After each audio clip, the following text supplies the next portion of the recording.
Bonsoir, bonsoir. Salut tout le monde. Oula, tu grésilles. Je grésille, comment ça se fait? Oula, tu grésilles fort.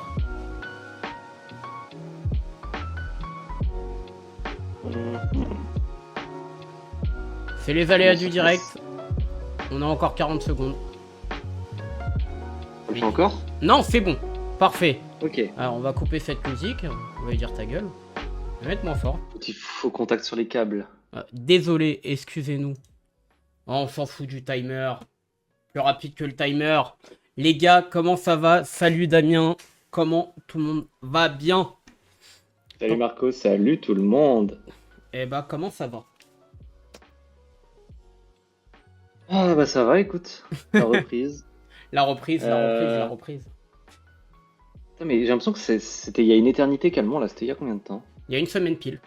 Enfin, il y a une semaine pile, ouais. Bah, il y a eu tellement d'annonces, il y a eu beaucoup de drift ce week-end aussi. Hein. C'est clair. Il y a Ça eu a la enchaîné. slide. T'as encore un petit problème de grésillement en plus. Le son doit être sur ta cam, non? T'as changé bien ton micro? Regarde. Je vais aller voir ça. Parce que, héros, je te mute en attendant. On est en train de voir. Hein. Désolé, ça marchait il y a 2 secondes et... J'étais sur le micro de mon Oui, casque. c'est bon. C'est bon, on J'étais est sur bien. le micro de mon casque. Bravo. Merci de m'avoir fait remarquer. C'est bon, on t'entend. On t'entend très bien. Parfait. Parfait. On reprend. Beaucoup de drift ce week-end. La slide, pour sa dernière édition FPP. La slide, on a eu le Drift Spain aussi. On a eu, je crois, une manche aussi dans les pays de l'Est, aussi. Ouais, Si, on a si. eu Witch Kettle à le Baltic Drift Championship à Riga. Ouais, qui devait être pas mal. On a repartagé grâce à la nouvelle fonctionnalité d'Instagram un peu, pour pas spammer les stories. Mais on est là ce soir pour une certaine chose. Calmont, qui est une manche que toi t'as rattrapée, si je dis pas de bêtises. Ouais, moi j'étais pas là, toi t'as pu le faire en live, mais moi Ouais. j'étais pas dispo. Salut Axel. Ouais, je l'ai rattrapé en vite fait, on va dire. En vite fait, une manche, ma foi, qui est en Calmont. On n'a pas... ça a été une très bonne manche. Comme à Calmont, comme ça se passe à Calmont d'habitude. Hein. Mais avant de commencer, on en reparle vite fait, on est que 16. Mais pour vous expliquer la semaine prochaine, pour ceux qui ont loupé l'info, Damien, je te laisse en parler. Ah oui, du coup à partir de...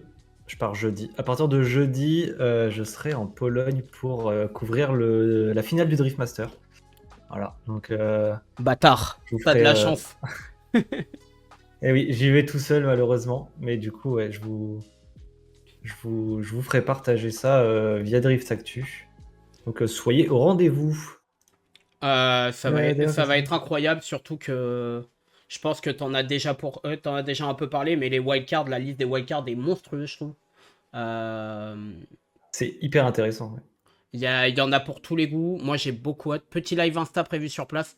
Je pense que Damien, il va vous régaler sur place, que ça soit en live, en story. Ouais, Voilà. je vais voir. J'ai pas encore décidé tout ce que je vais faire. J'ai des idées, mais je verrai ça pendant dans l'avion. Mais en tout cas, Je déciderai. tout ce qu'on veut faire, c'est vous régaler et que Damien se régale aussi. Et je pense que Damien va se régaler vraiment.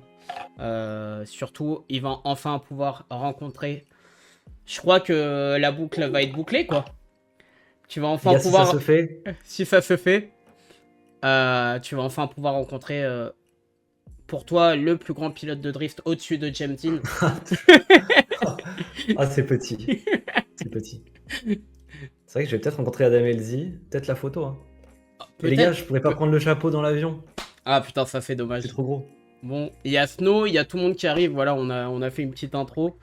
On va partir pour Calmont. Calmont, contexte un peu de Calmont.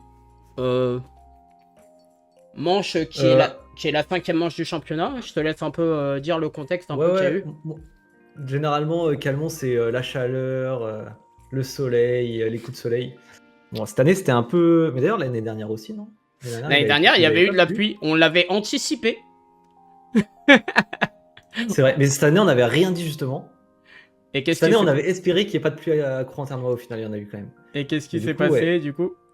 Bon, on On a a eu eu de de la la pluie. pluie à Calmont. Pour les Du coup, essais, pendant tous les essais, ouais. les pros, Pendant tous les essais. notamment les pros, ils ont fait leur essai sur le mouillé et les élites un peu moins. Justement, Si je dis pas de bêtises. Ouais, je crois que les Euh, pros ont eu que le warm-up de sec. Si je dis pas de bêtises. Ouais, c'est bien ça. On n'a pas eu, il n'y a pas eu trop d'incidents. Calmont a été, en termes de casse et tout, après un peu plus tard dans les battles, oui. Mais en termes d'essais, on a eu des très bons essais. Je pense qu'on n'a pas eu de déco de casse, de trucs dans le genre. Non, ou Euh, d'accident, c'est vrai qu'on en a pas eu. Non. euh, le tracé, on le connaît par cœur. Quoique, il y a eu un petit changement. Ouais, il y a eu un petit changement. Enfin, c'est le seul que j'ai vu en tout cas, c'est au déclenchement. Au lieu que ce soit juste un clip unique le long du rail, cette fois ils ont fait un bandeau pour vraiment pousser le leader à rester extérieur avant de faire la transition. Qui du coup, vous allez le voir, laisse très peu de temps pour faire la transition. Ouais. Et donc il y en a qui faisaient comme avant, qui juste venaient chercher le début Mhm. du clip et sortaient. Et il y en a qui restaient trop longtemps. Du coup, vous allez le voir, ça a fait un peu de cafouillage. Moi, je trouvais que ce bandeau, il a posé pas mal de problèmes et pas mal n'y prêtait pas trop attention, je trouve. Ouais, en fait, chacun faisait un peu comme il voulait, j'ai l'impression. Voilà, donc ça figeait pas tellement la ligne du leader où c'était pas trop pénalisé pour le premier clip. On a un Calmont qui vient se placer comme deuxième togué de l'année. Et là, les gens ont plus comparé que. Il n'y a aucune comparaison à faire avec Luby, de toute façon. On est clair sur ça. Oui, c'est deux tracés quand même vachement différents, même si c'est deux togués. Est-ce que pour toi, par rapport à. Moi, il y a un truc là, je vois la difficulté 5 sur 5. Est-ce que Calmont serait pas un tout petit peu plus facile que Luby à appréhender? Est-ce que. Bah, si Calmont c'est 5 sur 5, alors Luby 7 sur 5? c'est 8 sur 5. Clairement, en fait, en termes de vitesse, c'est clairement pas la même chose. Et c'est Oui, c'est clairement pas clair. la même dangerosité. C'est clair, c'est clair. Malgré que. On va commencer avec les pros en OSB. On va pas faire du battle par battle. On va revenir sur quelques points, parler de quelques pilotes. Parce qu'en fait, c'est une manche où on a très peu de choses à redire. Vraiment, je trouve. Au final, c'est vraiment une manche qui s'est déroulée Comme ça devrait assez se dérouler. simplement. Ouais, c'est ça, il n'y a pas eu de points majeurs ou d'événements marquants, sauf à la fin, Mhm. évidemment. Mais sinon, c'est vrai que c'est une manche qui s'est déroulée plutôt de façon très saine, je dirais. Ouais, Calmont, c'est maîtrisé hein, par le CFD, etc. Malgré ce qui, on va en reparler à la fin, bien sûr, de ce qui s'est passé pour les résultats élites et tout. Mais voilà, petit RAS pour les OSB Pro. Juste un petit Rafos qui a fait un petit tour dans le fossé pendant son OSB. Celui-là, il était sympa. En plus, après la finish line, il fallait le faire. Ouais. Pourquoi on n'avait pas eu ça? C'était pas Axel qui avait eu ça l'an dernier? Je sais plus si c'est Axel ou. Si, Ça je me crois dit que c'est quelque Axel, chose. ça me dit quelque chose. Mais c'est pas le premier à avoir tombé dans le fossé comme ça. Moi, j'ai remarqué qu'il y avait eu beaucoup de deux roues dehors sur la finish line. Les pilotes suiveurs sont. Oui, sur la finish line, mais aussi, tu sais, au clip inté. Ouais. Au moment où il faut se freiner, j'ai l'impression qu'il y en a beaucoup qui partaient au large. Mm. Et si je dis pas de bêtises, je crois que c'est parce que, comme il avait plu, il restait un peu de boue sur la piste. Enfin, ça avait fait en sorte qu'il y avait de la terre sur la piste. Du coup. Jocelyn Janin, non, il était tombé entre le 4 et le 5, si je dis pas de bêtises. Après le clip intérieur. Lui, il s'était sorti fort, ouais. On a Claude Visuel qui nous dit le clip inté était pourri du rallycross. Tu m'étonnes. Vu qu'il a beaucoup plu. On a eu, ma foi, pas trop de surprises en OSB. On va pouvoir avancer vers les top 32 où on Si, va... si OSB Pro. Ah, t'as un truc. T'as noté un ouais, truc. il y a quand même la première battle de Jérémy Moll. Oui, excuse-moi. Oui, c'est vrai. Désolé, Jérémy, il va me tuer. Saison, il va me tuer. Il a eu un début de saison compliqué parce qu'il avait ramené la voiture terminée à Croix. J'avais pas fait attention. Il a vraiment mis un logo Mercedes sur... Il me fatigue. Oui, mais attends, parce qu'au début, je me suis dit c'est du troll. Mais non, en fait, c'est parce que le moteur est Mercedes, c'est un M104. Oui. Turbo. Salut Mano, salut Cristiano. Mais du coup, ouais, il était arrivé à Croix-en-Ternois avec la voiture finie, sauf que dès les premiers passages, le bloc a cassé. Le M104 a cassé, du coup, il a fallu refaire un bloc. Et du coup, il est là à Calmont et du coup, il fait sa première battle en OSB Pro. Contre Steve Guérin. Hein. Ouais, du coup, ça se passe pas comme prévu, hein, comme vous pouvez le voir. Ouais. C'est Exactement. un peu compliqué. Du coup, il nous a dit un peu en DM qu'en gros, les essais se sont bien passés. Mhm. Pour le coup, ça roulait très bien sur le mouillé. Mais en fait, je pense qu'on peut le comprendre. Essayer sa nouvelle voiture à Calmont pour la première fois, parce qu'il avait eu quasiment pas d'essai avant. Pour une battle, le stress a joué un peu et du coup, il a fait un petit cafouillage au déclenchement, mais bon.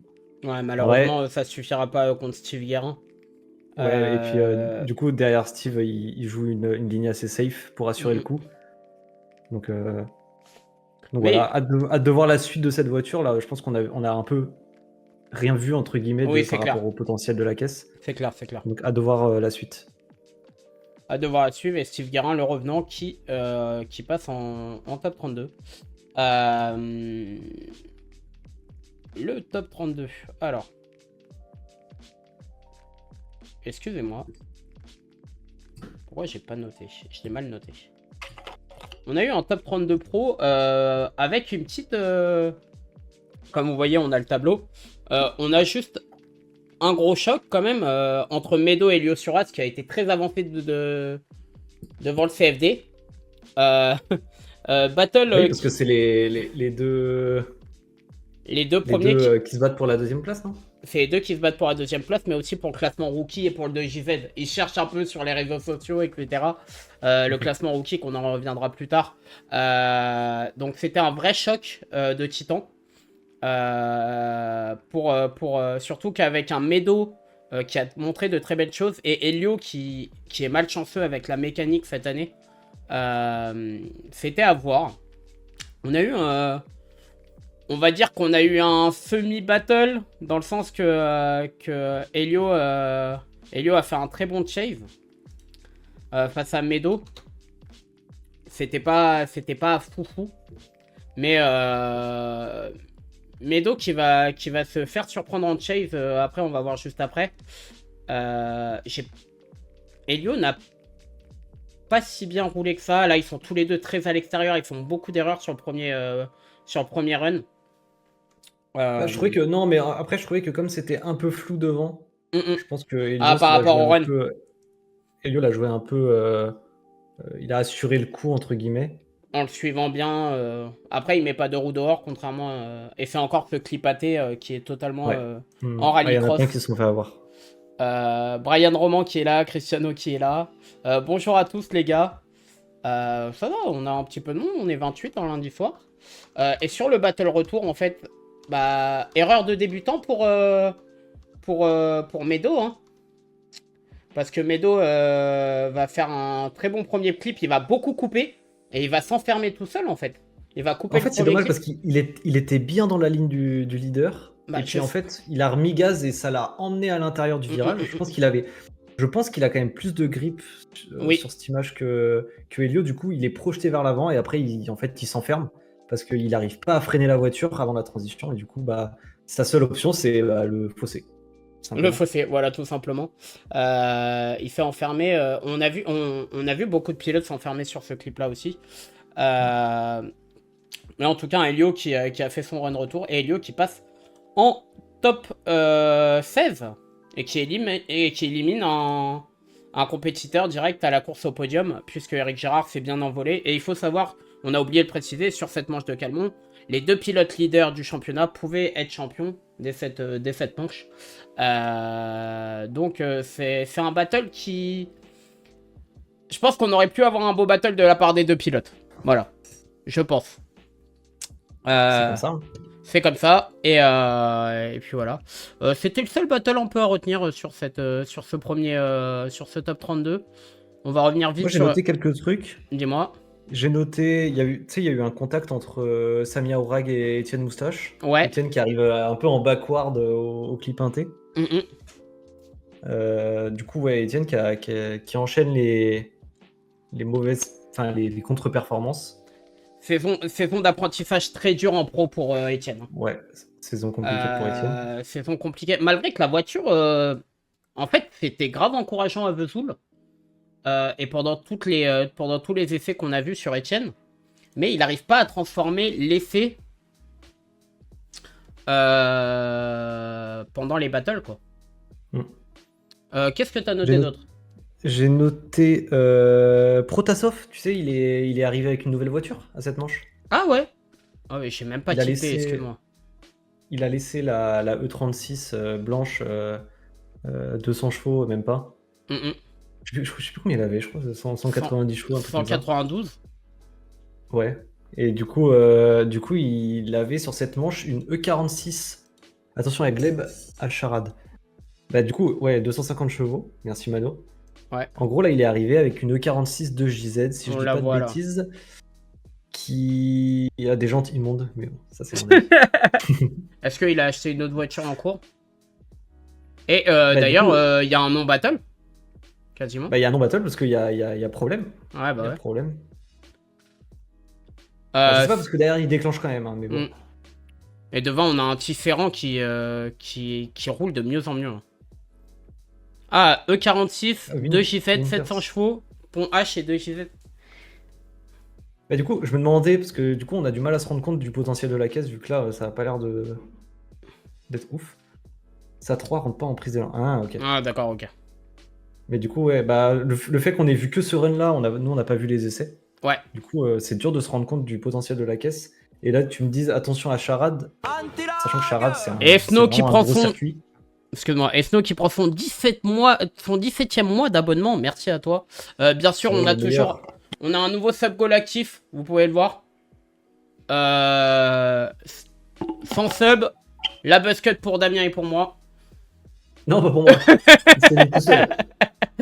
N'hésitez pas. Il s'est mis tout seul pour lui. Donc voilà, mais il faut attendre les 100 subs. Et pour l'instant, mes cheveux sont tranquilles. Son passage en training, ça a été 2 passages en warrior. Ok. Et aux essais, il était en panne. Alors, est-ce que tu as noté d'autres choses ou pas? On a eu un... non, en fait, moi, j'ai noté vraiment tous les problèmes qu'il y a eu. Ouais. Et c'est vrai qu'il y en a eu beaucoup sur cette manche. Ouais. Au OSB, il y avait un problème Tullier, une des wildcards qui a eu un problème, c'est la E36 Tic Tac. Ouais. Il a eu un problème, je sais pas lequel. J'en attendais beaucoup, hein. Il roule très bien. C'est vraiment dommage parce qu'il roule très très bien. Brifoto, il a eu une fuite d'essence contre Vekens en top 32. Ok, c'est pour ça que Vekens s'est passé en top 32, en top 16 avec un Byron. Ok. Voilà, et après, ça c'est juste pour les top 32, après je reviendrai pour le reste. Ah oui, l'OSB, il y a une OSB aussi qu'on a oublié de parler, mais parce que le battle n'est pas très dingue. C'est entre Meunier et Xavier Diebold. Meunier est passé contre Xavier Diebold. Xavier Diebold qui fait une deuxième partie de saison un peu particulière. Il perd beaucoup. Peut-être un peu trop de folie de la part du pilote alsacien. Qui pourtant roule depuis 2 ans avec cette voiture. Donc voilà. Et Meunier qui est passé en top 32. Donc on a eu Eric Girard qui a réussi à se défaire de la wildcard de Alexis. Berton qui a fait tomber Nézondé. Brian Roman qui est passé en top 16, tout comme Arwag, comme tu le citais. Steve Guérin contre Elio Suraz en top 16. Paolo Rocha, on y reviendra plus tard, mais face à... Paolo Rocha et Rigoni, je les compare un peu parce qu'ils sont vraiment croisés. Rigoni se montre un peu moins. Moi, j'ai trouvé, on reviendra plus tard sur Paolo Rocha, mais je l'ai trouvé très bon sur cette manche. Paolo Rocha. Je trouve qu'il progresse vachement sur cette année. Ouais, et on verra en top 4, il a sorti une très belle ligne contre Brian. Ensuite, on a Desk qui a fait tomber le petit contre Anthony Brosino qui a battu David Caratas. Il faut savoir que c'est le 3e battle entre David Caratas et Anthony Brosino cette année sur 5 manches. C'est la petite stat. Pascal Lia qui a fait tomber David Meunier qui enchaîne les contre-performances après un gros début de saison. Vekens, il est passé en top 32. On a eu un Boris Ramos qui a défait de Fabio Henriquez. Fabio Henriquez qui a eu encore qui a pas eu des problèmes, mais qui est encore en apprentissage de sa voiture. Tifferant, on l'a vu. Et Jules Duval qui a fait tomber Dylan Kenak, un Jules Duval très en forme, contre Ribeiro. Petite surprise qui a été éliminée par Pulisi. Pour les top 16. Est-ce qu'il y a un battle sur lequel tu veux revenir en top 16 ou pas?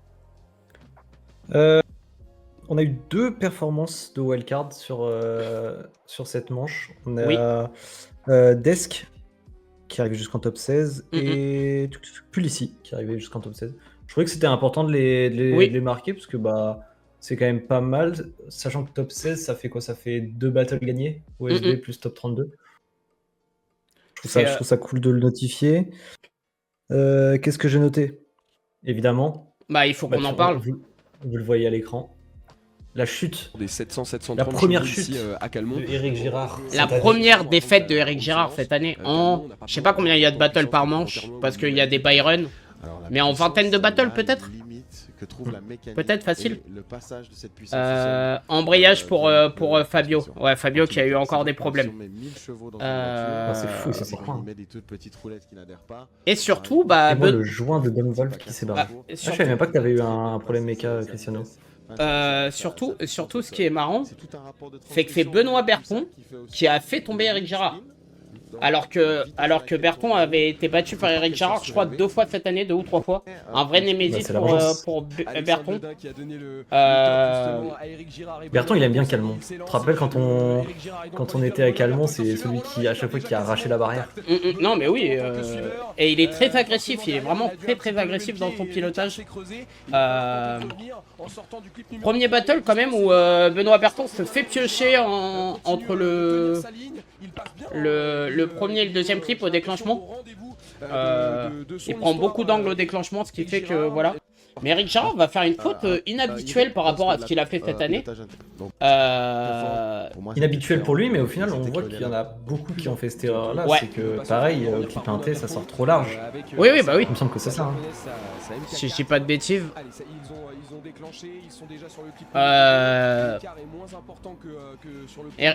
Et puis surtout ouais, voilà. C'est juste avant le clip, en fait. Ah ouais, c'est juste avant le clip sur la AT. transition. Ouais, c'est sur la transition, sur ce clip 4. Où pas mal ont été piégés aussi là. En fait, on a l'impression qu'il a du mal à s'aligner à la vitesse de Berton, et du coup, qui est très rapide. Il essaye de réduire un peu l'angle pour le suivre. Mhm. Et après, il se retrouve un peu inté en coupant la ligne. Et bah, au final, sur la transition, il se fait piéger dans la fumée et il met une roue dans le fossé. Ouais. Et oui, à partir de ce moment-là, c'est fini. Hein.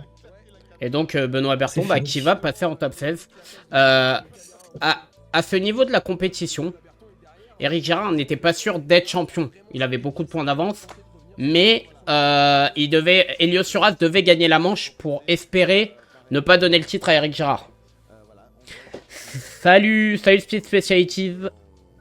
Première défaite de Eric Girard cette année. Une saison qui est clairement marquée par sa régularité.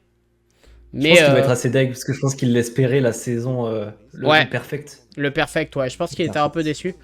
Après, sur l'ensemble du battle, il n'y a rien à dire. Il fait une grosse erreur. Surtout qu'il connaît Calmont. Hein. Mais du coup, il faudrait noter le nombre de victoires parce que du coup, ce serait un peu le record entre guillemets. Ouais. Je sais pas s'il est. Je sais pas. Il faudrait voir à la fin de la saison s'il est pas.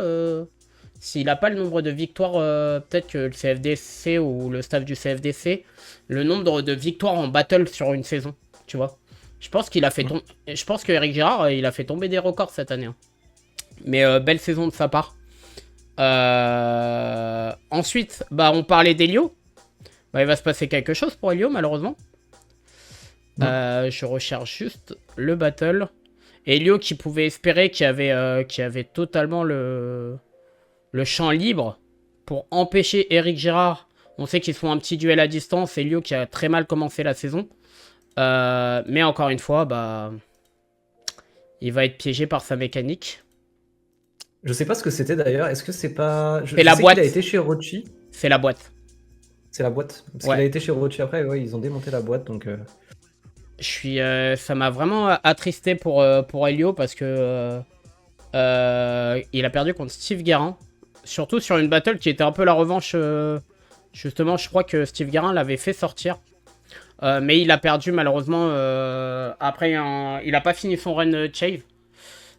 C'était le dernier battle tout simplement.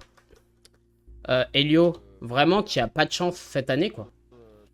Il fait un embrayage à Vesoul ou un pont. Non, il fait un pont à Vesoul. Il a fait un embrayage cette année. Vesoul, je crois, ouais. Il fait un pont à Vesoul, un embrayage. Je crois que c'est soit à Croix-en-Ternois, Je crois que c'est à Fantano, il a Corentin. eu des pépins mécaniques, je crois. Enfin, Et là, des problèmes électriques, non? et là, c'est la boîte qui lâche. Il a vraiment pas de chance. C'est vraiment. Alors, je pense. Mécaniquement, c'est pas la saison qu'ils attendaient. Maintenant, il est toujours il est toujours dans la course pour le podium et dans la course pour le 2JZ. Mais là, Ouais, il a. comme Elisa disait, elle disait, il y a 7 personnes qui sont en lice pour la seconde place. Ah oui, voilà. Ouais. Donc en vrai, c'est encore plus intéressant. Là, ça va vraiment falloir regarder ça à Charade. Ça va être intéressant. Je pense que c'est ça qui va être très intéressant. Est-ce que tu as noté d'autres choses en top 16 ou pas du tout? Euh, Bah, du coup, ça fait les affaires de Des- Guérin. Guérin qui nous Ouais, fait le retour du Phénix un peu. de ouf. Mais, Après ses mésaventures déjà, à lui. mais pour revenir à Steve Guerin, je trouve qu'à Luby, avant qu'il lui arrive l'incident, il roulait très très bien. Je l'ai Bah, pas trouvé nul, hein. par rapport à quand il avait fait une saison complète du CFD, c'était il y a peut-être 2 ans, je Ouais, sais plus. avec la même voiture. Ouais, avec la même voiture. Je trouve qu'il y a une nette évolution. Mm. Déjà, juste le comportement de voiture, je pense qu'il y a des réglages qui ont été faits. Salut Raph. Ça, c'est le jour et la nuit. Mais du coup, ouais, je suis content de le voir avoir sa revanche là. Déjà, avoir fait une bonne performance à Calmont par rapport à Luby. Qu'est-ce que j'ai noté? Problème méca pour Vekens. Ouais. Alors, Je sais il a pas pourquoi. Vekens il a affronté Pascal Lia en gros morceau. Pascal Lia qui passe en top 16. En top 8, désolé. Anthony Bronzino qui retrouve enfin le top 8. Anthony Bronzino, c'est toujours mi-figue, mi-raisin. On sent que lui et la voiture, on les sent possible de faire des podiums à chaque manche à peu près. Et il n'a pas été épargné par la mécanique cette année. Là, il retrouve un peu le top 8 face à Pascal Lia. On a eu la victoire de Eric Gérard contre Benoît Berton. Un qui retrouve le top 8, bah Brian Roman. Ça nous fait extrêmement plaisir de le voir à ce stade de la compétition. Avec surtout sa petite 36. On a eu... C'est lui qui avait Ouais. clairement les plus beaux leads. Ah oui, oui, oui, de loin, de loin. Il n'y a pas photo, c'était limpide. La C'est, ligne était magnifique. Ouais, et puis on le verra tout à l'heure, le battle contre son top 4 était incroyable. Steve Guerin, on en a parlé du coup, qui a gagné contre Helios Surat. On a eu un très beau battle entre Rigoni et Paolo Rocha, que je vous conseille vivement d'aller voir. Je crois qu'il y a eu un One More Time et un battle. Ouais, C'était et un battle très, même. c'était un très très beau battle entre deux pilotes. Et j'aimerais bien qu'on les retrouve l'année prochaine au CFD vraiment, parce que je pense que leur évolution peut être intéressante. Et le dernier top 8, ça sera Tisserand qui se fait de plus en plus remarquer contre Jules Duval qui continue. Jules Duval qu'on n'attendait pas à ce niveau de la compétition. Maintenant, je le trouvais très bon, je le trouvais assez bon jusqu'à cette année, mais à Calmont, il s'est vraiment révélé. Euh, Il y a clairement eu une belle progression. Et je trouve justement, on n'en a pas parlé assez cette année. Parce qu'il y a mm, mm. clairement eu une belle progression.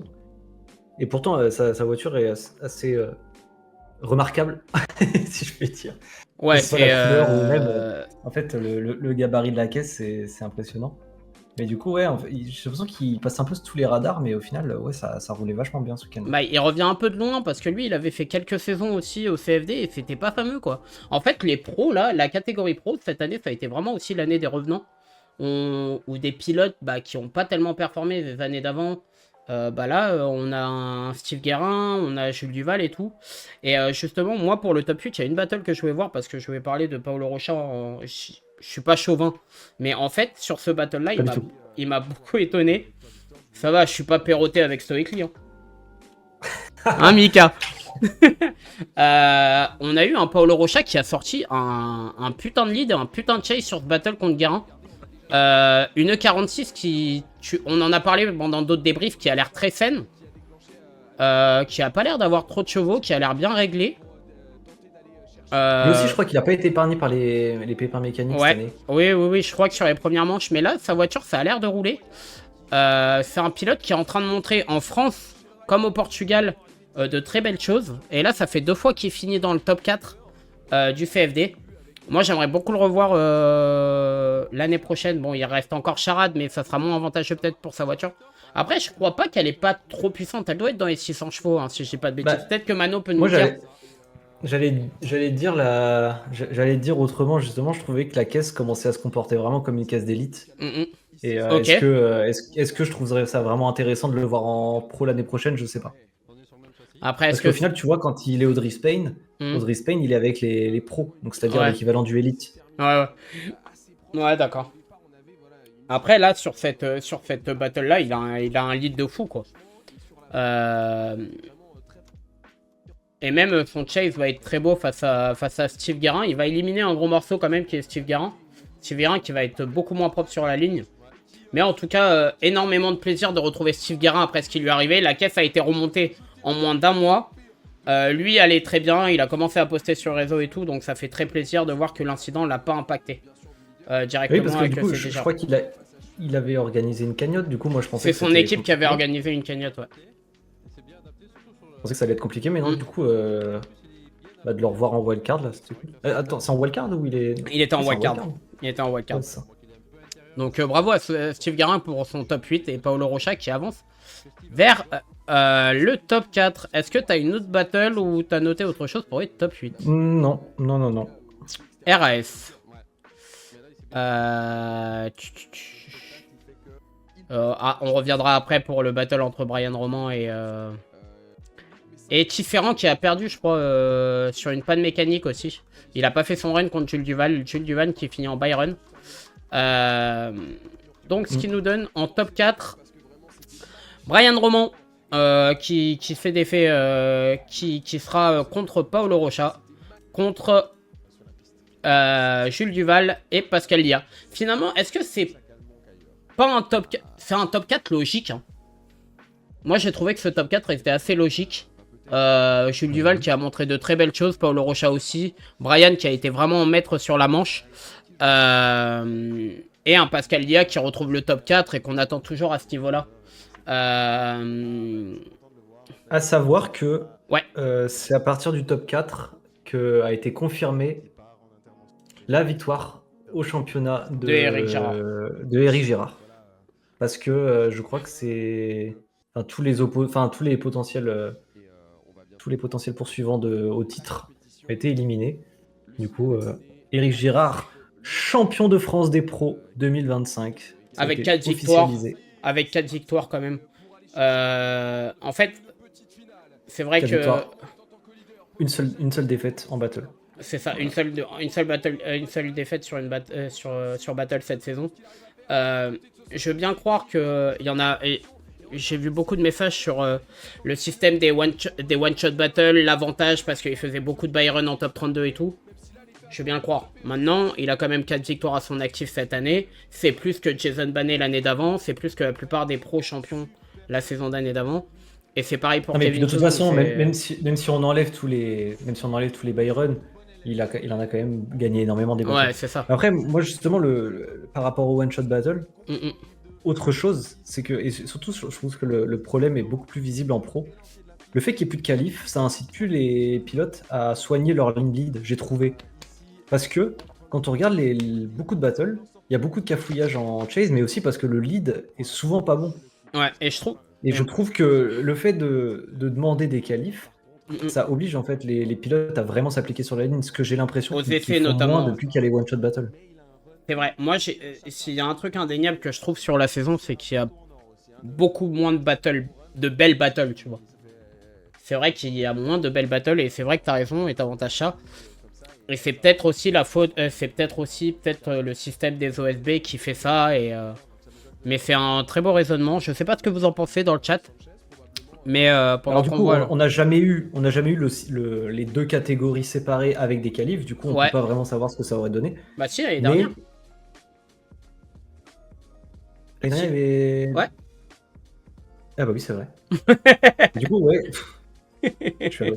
Mais du coup, oui, je trouve que cette année, vraiment, il y a... Là, surtout, à Calmont, je trouvais qu'il y en avait énormément qui manquaient des clips. Ouais. Qui manquaient même tous les clips. Alors que d'habitude, genre Calmont, vraiment, les pilotes connaissent. On a des très belles lignes sur Calmont. On a eu l'année dernière, il y a 2 ans, je crois. La moyenne des qualifs était très haute en termes de points. La dernière année, on l'a faite. Même, il y avait des pros, il y avait des élites. C'est vrai que voilà. Et donc, du coup, comme on a vu, Brian Roman qui a gagné contre Paolo Rocha et qui va aller en finale. Et derrière, on va avoir un Jules Duval impérial contre Pascal Lia, mais c'est surtout son chase où en fait, il va distancer Pascal Lia qui préfère prendre la ligne. Et c'est vrai que Pascal Lia, s'il y a un défaut, entre guillemets, c'est vrai que c'est pas le plus rapide. Je trouve pas Alors après, extrêmement rapide. on a eu, au final, on a retrouvé pas mal cette stratégie sur plusieurs pilotes, Mm-mm. de même si on n'est pas capable de coller en termes de vitesse, de prendre la ligne pour assurer.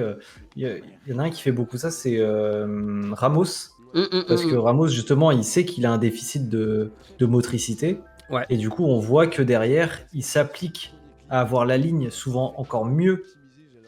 Ouais. Gérard, du coup. Bah oui, du coup, lui aussi le fait. Qui s'applique à avoir la ligne même meilleure que le leader, en espérant que le leader ou que l'autre pilote fasse une erreur à un endroit, pour justement dire au moins, moi j'ai assuré le coup. Et du coup, comme dit Brian, Gérard, du coup, ça veut dire que cette stratégie est gagnante.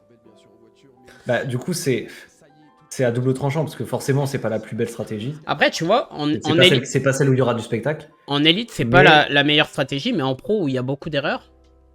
C'est ça, en fait.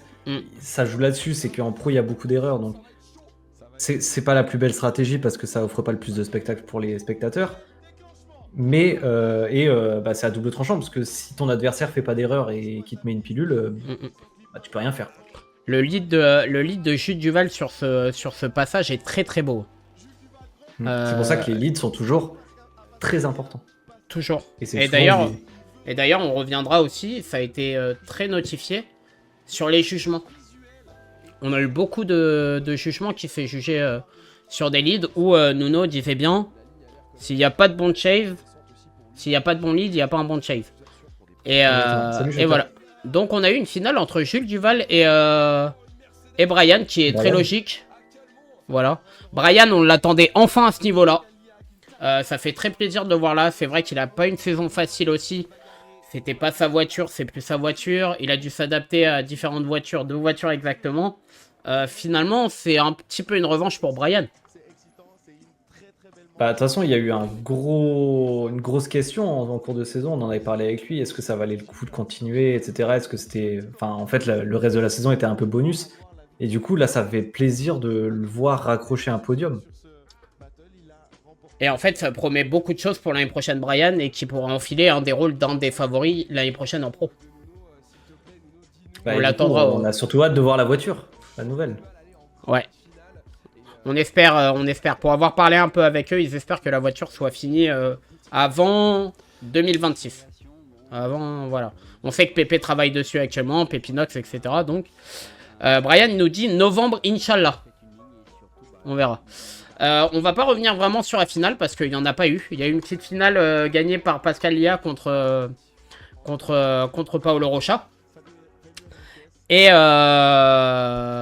Et surtout, Brian, est-ce que tu peux nous dire juste ce qui t'est arrivé parce que Jules Duval va faire un Byron en finale. Il va faire un Byron. Je peux spoil. De ce qu'il a eu. Ah, il a la réponse. Je t'en prie.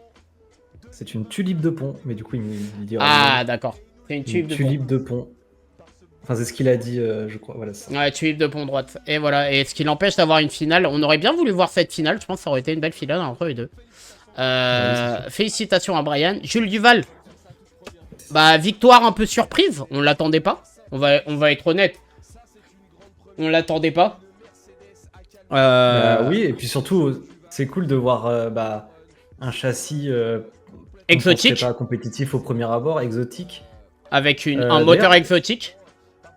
C'est quoi? C'est un moteur Mercedes? C'est un V8 je crois que c'est un V8. Non, c'est un V8 compresseur Mercedes, si j'ai pas de bêtises. Ah, il a cassé pendant la chauffe. Je crois que c'est un V8 Mercedes, je crois, si j'ai pas de bêtises. Ouais, turbo, ouais, c'est ça. On le voit un peu à l'avant, mais là, qu'il n'y a pas le pare-choc. On voit le turbo. Et puis, ça fait plaisir de voir un vainqueur différent et de voir des têtes différentes. V8 Mercedes Turbo, merci Jérém. Maintenant, Jérém... ce châssis, ça me fait beaucoup penser au... Je sais pas si vous avez vu les Volvo full Kevlar de drift, là. Ouais, il y en a une aux États-Unis de JZ aussi, qui est sortie il n'y a pas si longtemps, là. Je sais qu'il y en a une en Finlande et il y en a une au Royaume-Uni, là. Axel, comment il s'appelle? Moi, je sais plus. Mais du coup, c'est vraiment ce truc d'avoir une énorme voiture avec tout l'arrière où il n'y a rien dedans. Ça me fait trop rire. Petit point énorme. Petit point classement. C'est bien, Petit vous avez point tous les mêmes anecdotes. Turbo de bus, je crois. Turbo Renault, putain, mais c'est vrai. Petit point classement, donc Eric Gérard qui est sacré champion de France Pro 2025. Pascal Lia qui prend la 2e place à Elio Suras qui est 3e et qui prend le large en plus. 60 points d'avance pour Pascal Lia. Elio Suras 3e place avec 480 points. Jules Duval qui monte à la 4e place à égalité de points avec Medo. Donc ça peut se battre pour la 2e et la 3e place, même si Pascal Lia a un petit avantage. Meunier 430 points. Ensuite, on a Paolo Rocha et Brian Roman qui sont à 420 points, qui peuvent espérer encore la 3e place. Ça va être très chaud. Hein. Elio est vraiment une cible. Et derrière, Ricardo Ribeiro et Rigoni avec 380 points. Ça va être chaud. Hein. Ça va être bien hein, pour la catégorie pro. On va suivre ça de très près. Et je viens aussi à la catégorie rookie. Où Elio Suras pour l'instant tient le bon bout. Seulement on voit un point d'avance pour avoir le 2JZ préparé par Jacob Sport. Ensuite on a Jules Duval qui est 3e avec 460 points. Médéric qui a égalité de points avec lui. Brian Roman 4e, 5e, Paolo Rocha. Ils sont plusieurs encore. Le 2JZ va être très important. Pour la suite, pour la finale, on va suivre ça de très près. Ça va être très intéressant en pro. Passons aux élites. Les élites où il y avait, où on a eu des OSB, on a eu une très belle, on a eu une première fois en OSB. Hein. Enfin. On a eu une première victoire en OSB. Il était presque maudit à ce point-là. Ouais. On avait l'impression que c'était jamais le bon moment. Mais du coup, ça y est. Stoically a passé les one-shot battle pour aller en top 32. Et avec la manière, hein, et il fait tomber un champion de France, certes, qui a sa nouvelle voiture, mais il a fait tomber Nicolas Dufour, qui continue l'apprentissage de sa voiture. Elle a fini la manche sans aucun problème. D'ailleurs, juste un petit mot de Nicolas Dufour sur le Drift Paint, je crois que tu as suivi un peu. Alors, c'est ce que j'allais faire un point dessus. Nico Dufour, c'est de mieux en mieux. Ça se voit qu'il apprend la caisse. De toute façon, on en avait parlé avec lui à Cran-Internois, mais ça se voit qu'il est en apprentissage et on voit la progression. Là, déjà, à Calmont, c'était déjà beaucoup plus fluide. Yes. On voyait que la caisse sortait de la puissance, qu'il n'avait pas trop peur de l'emmener et tout. C'était beaucoup plus agréable. Et au Drift Paint, du coup, ce week-end, c'était encore mieux. C'était encore mieux, on avait cette fluidité. Je sais plus contre qui il tombe. Mais bon, je crois qu'il sort en top 32. Je crois qu'il a affronté Rocci, non? C'est pas Rocci, c'est pas un pilote français, je crois que c'est un pilote français. Non, Rocci est tombé contre Timur. Ah oui. Je crois, très peu.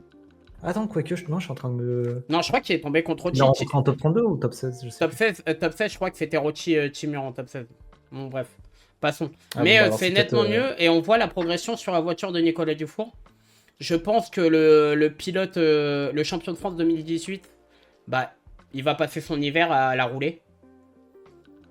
Et je pense que l'année prochaine, il faudra garder un œil sur lui. Il y a Charade encore, certes, où il aura de la puissance et tout. Mais c'est très... Je sais pas s'il est encore en... Enfin, s'il est déjà en plus grosse carto. Ouais. Mais je pense qu'il lui manque encore un peu de puissance pour pouvoir sortir le plein potentiel du châssis. D'accord. Mais en tout cas, et bravo à Stoically pour sa première victoire. Hein. Enfin, c'est mérité. Et, il a beaucoup mangé son frein. Il sortait pas des OSB. Il a fait quand même 5 OSB d'affilée. Donc bravo à lui. Il y a de quoi décourager. Hein. Ah, de ouf. Le pauvre. Je cherche juste pour savoir ce qui s'est passé dans les autres OSB. Problème méca pour Mehdi Yazid. Yes, ah purée, oui c'est vrai. Mehdi Yazid qui était très attendu. Ouais, forcément, après ce qu'il avait proposé à Val d'Argenton, il avait vraiment sorti des battles de fou. Et du coup là, ouais, on l'attendait sur Calmont en plus. Ça se voyait qu'il a le style de pilotage qui correspond bien à Calmont. Ouais. Et malheureusement, ça va pas passer contre Nicolas Jouard. Non, en fait, il fait son run chase, il le fait en entier. Sauf que au départ de son de son run lead. Attends, si c'est ça, de son run lead. Il n'y a plus de puissance dans la voiture et du coup, c'est tout simplement la durite de turbo qui a craqué. Ah, d'accord. Putain, complètement. Elle s'est fendue en deux. Ouais. On a eu un Plus Michael de Lae. suralimentation et donc plus de puissance. Ok. C'est vraiment dommage pour Mehdi Yazid parce qu'on l'attendait après sa performance au Val d'Argenton qui était incroyable. Mais je pense que ce n'est que partie remise et on devrait le revoir l'année prochaine. Pourquoi pas. Mais après, s'il doit revenir, il faut qu'il reste en élite. Il a totalement le niveau, je pense. Oui, je pense aussi. On a eu Michael Lae contre Logan Postigo. Logan Postigo qui a enchaîné les casses, qui a enchaîné les gros problèmes sur le week-end de Calmont. Vous pouvez aller voir son réel. Michael Lae qui passe en top 32. Stoically, on en a parlé. Sébastien Père qui a été éliminé par Denis Bertrand, malheureusement. C'est vraiment dommage parce que j'aurais bien voulu voir d'autres interviews de Sébastien Père. mais d'ailleurs qui a signé, je crois, une belle performance ce week-end au Drift Pain aussi en accrochant la 2e place des qualifications. Ça continue les problèmes pour Jordan Lapelosa qui a cassé. Oui, c'était quoi? J'ai pas suivi. C'était un cardan. Ils ont essayé. En fait, ils ont cassé un cardan pendant les essais. Ils ont essayé de faire un cardan sur mesure et ça a pas marché. Donc Dion Kashtazi passe en top 32. On a eu Egdel qui s'est défait de Jérémy Germain. Et du coup, on a parlé de Nicolas Jouard qu'on parlera beaucoup plus tard parce qu'il faut en parler, Nicolas Jouard, sur cette manche. Donc voilà. Pour ces... et le tableau des top 32. Je cherche le tableau des top 32. J'ai perdu la main. Ça sera sur... Sur l'autre. Désolé. Désolé les gars. J'ai dormi toute la journée, m'en voulez pas. Alors, le tableau des top 32. Kevin Josou en Byron. Ouais. J'ai du mal. Jocelyn Janin contre Wilson de Lagrange, gros choc. Lou Fourel contre Philippe Ferreira, forcément. Vous savez très bien qu'on va parler de Lou Fourel lors de cette manche. On a pour la 2e fois d'affilée un Anthony Rocci contre Guigui. Voilà. Un Sofiane Yazid contre Michael Lae. Benjamin Boulbès contre Vincent Ferreira. Jem Fourel contre Stoically. Frédéric Adam contre Karim. Celui-là, on va y revenir. Parce que ça a été beaucoup demandé dans les DM et tout. Et d'ailleurs, pareil. Ensuite, on a eu un Axel François contre Nicolas Jouard. On reviendra sur le cas d'Axel François sur cette manche. Nikitin, Fred Wivé, Steve Leiber contre Egdel. Lipski contre Ben Vavasseur. Où on parlera aussi un peu de Lipki parce que c'est un sujet à aborder. Mathias Locatelli contre John Kastasi. Vantiche contre Bourgoin. Andrieux Silva. Damien Fréchet contre Denis Bertrand. On va revenir direct sur la battle de Karim. Comme ça, on explique un peu. Ouais, si tu veux. J'ai pas noté le timecode. Fait chier, pas grave. C'était la dernière battle de. Donc la 8ème. On a un Karim Shahan qui est vraiment malchanceux au CFD, quoi. Vraiment. Qu'est-ce que t'en penses? Non, j'appelle pas ça malchanceux. Bravo mais là je ne saurais. Mika, très belle bataille. Je dirais que c'est une saison compliquée pour lui, mais je dirais pas que c'est de la chance. Ouais, c'est vraiment. J'ai vraiment pas l'impression qu'il y arrive vraiment au CFD. Donc son erreur a été sur le chase et les gens n'ont pas trop compris. Non, c'était sur le. Non, c'était sur le lead. C'est sur le lead? Bah, ah oui, il me c'est semble sur que le lead. oui, c'est au premier sur le virage. lead. Autant pour moi. Un chase qui se passe très bien pour Karim Shahan, mais devant un Frédéric Adam assez rapide qui motorise très bien aussi. Hein. La caisse, ça a l'air d'aller.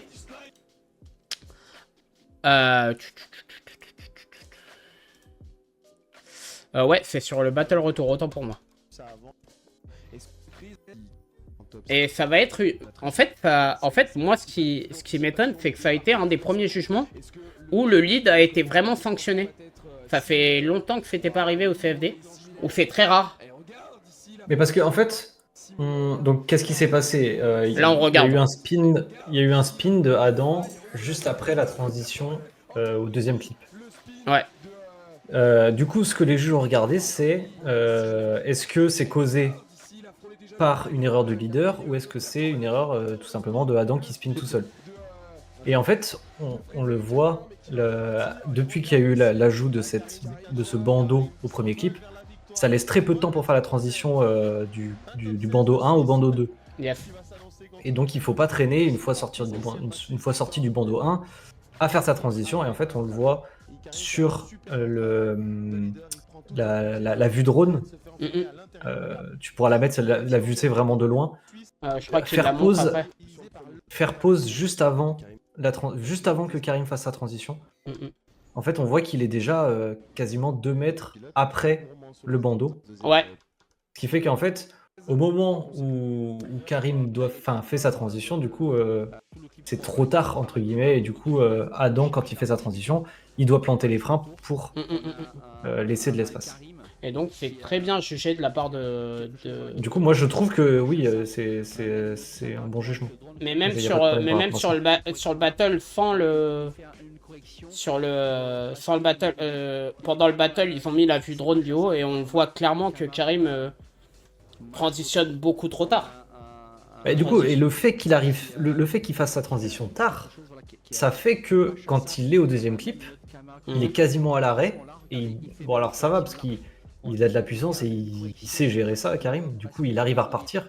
Mais du coup, ça fait un effet accordéon et du coup, Adam, il peut pas où aller. Salut les poulets, c'est discutable, c'est une zone de transfert, ça implique une éventuelle correction, donc une possibilité de ralentir sur cette zone. En vrai, surtout, le clip crée la possibilité d'erreur ou de situation ambiguë.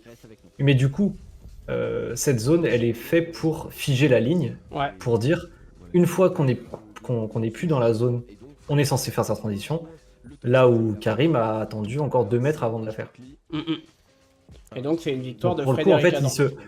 En fait, il se retrouve dans une zone où Karim ne devrait pas être. Donc en fait, direct pour les juges, ça implique que tu n'as pas la ligne qu'ils demandent.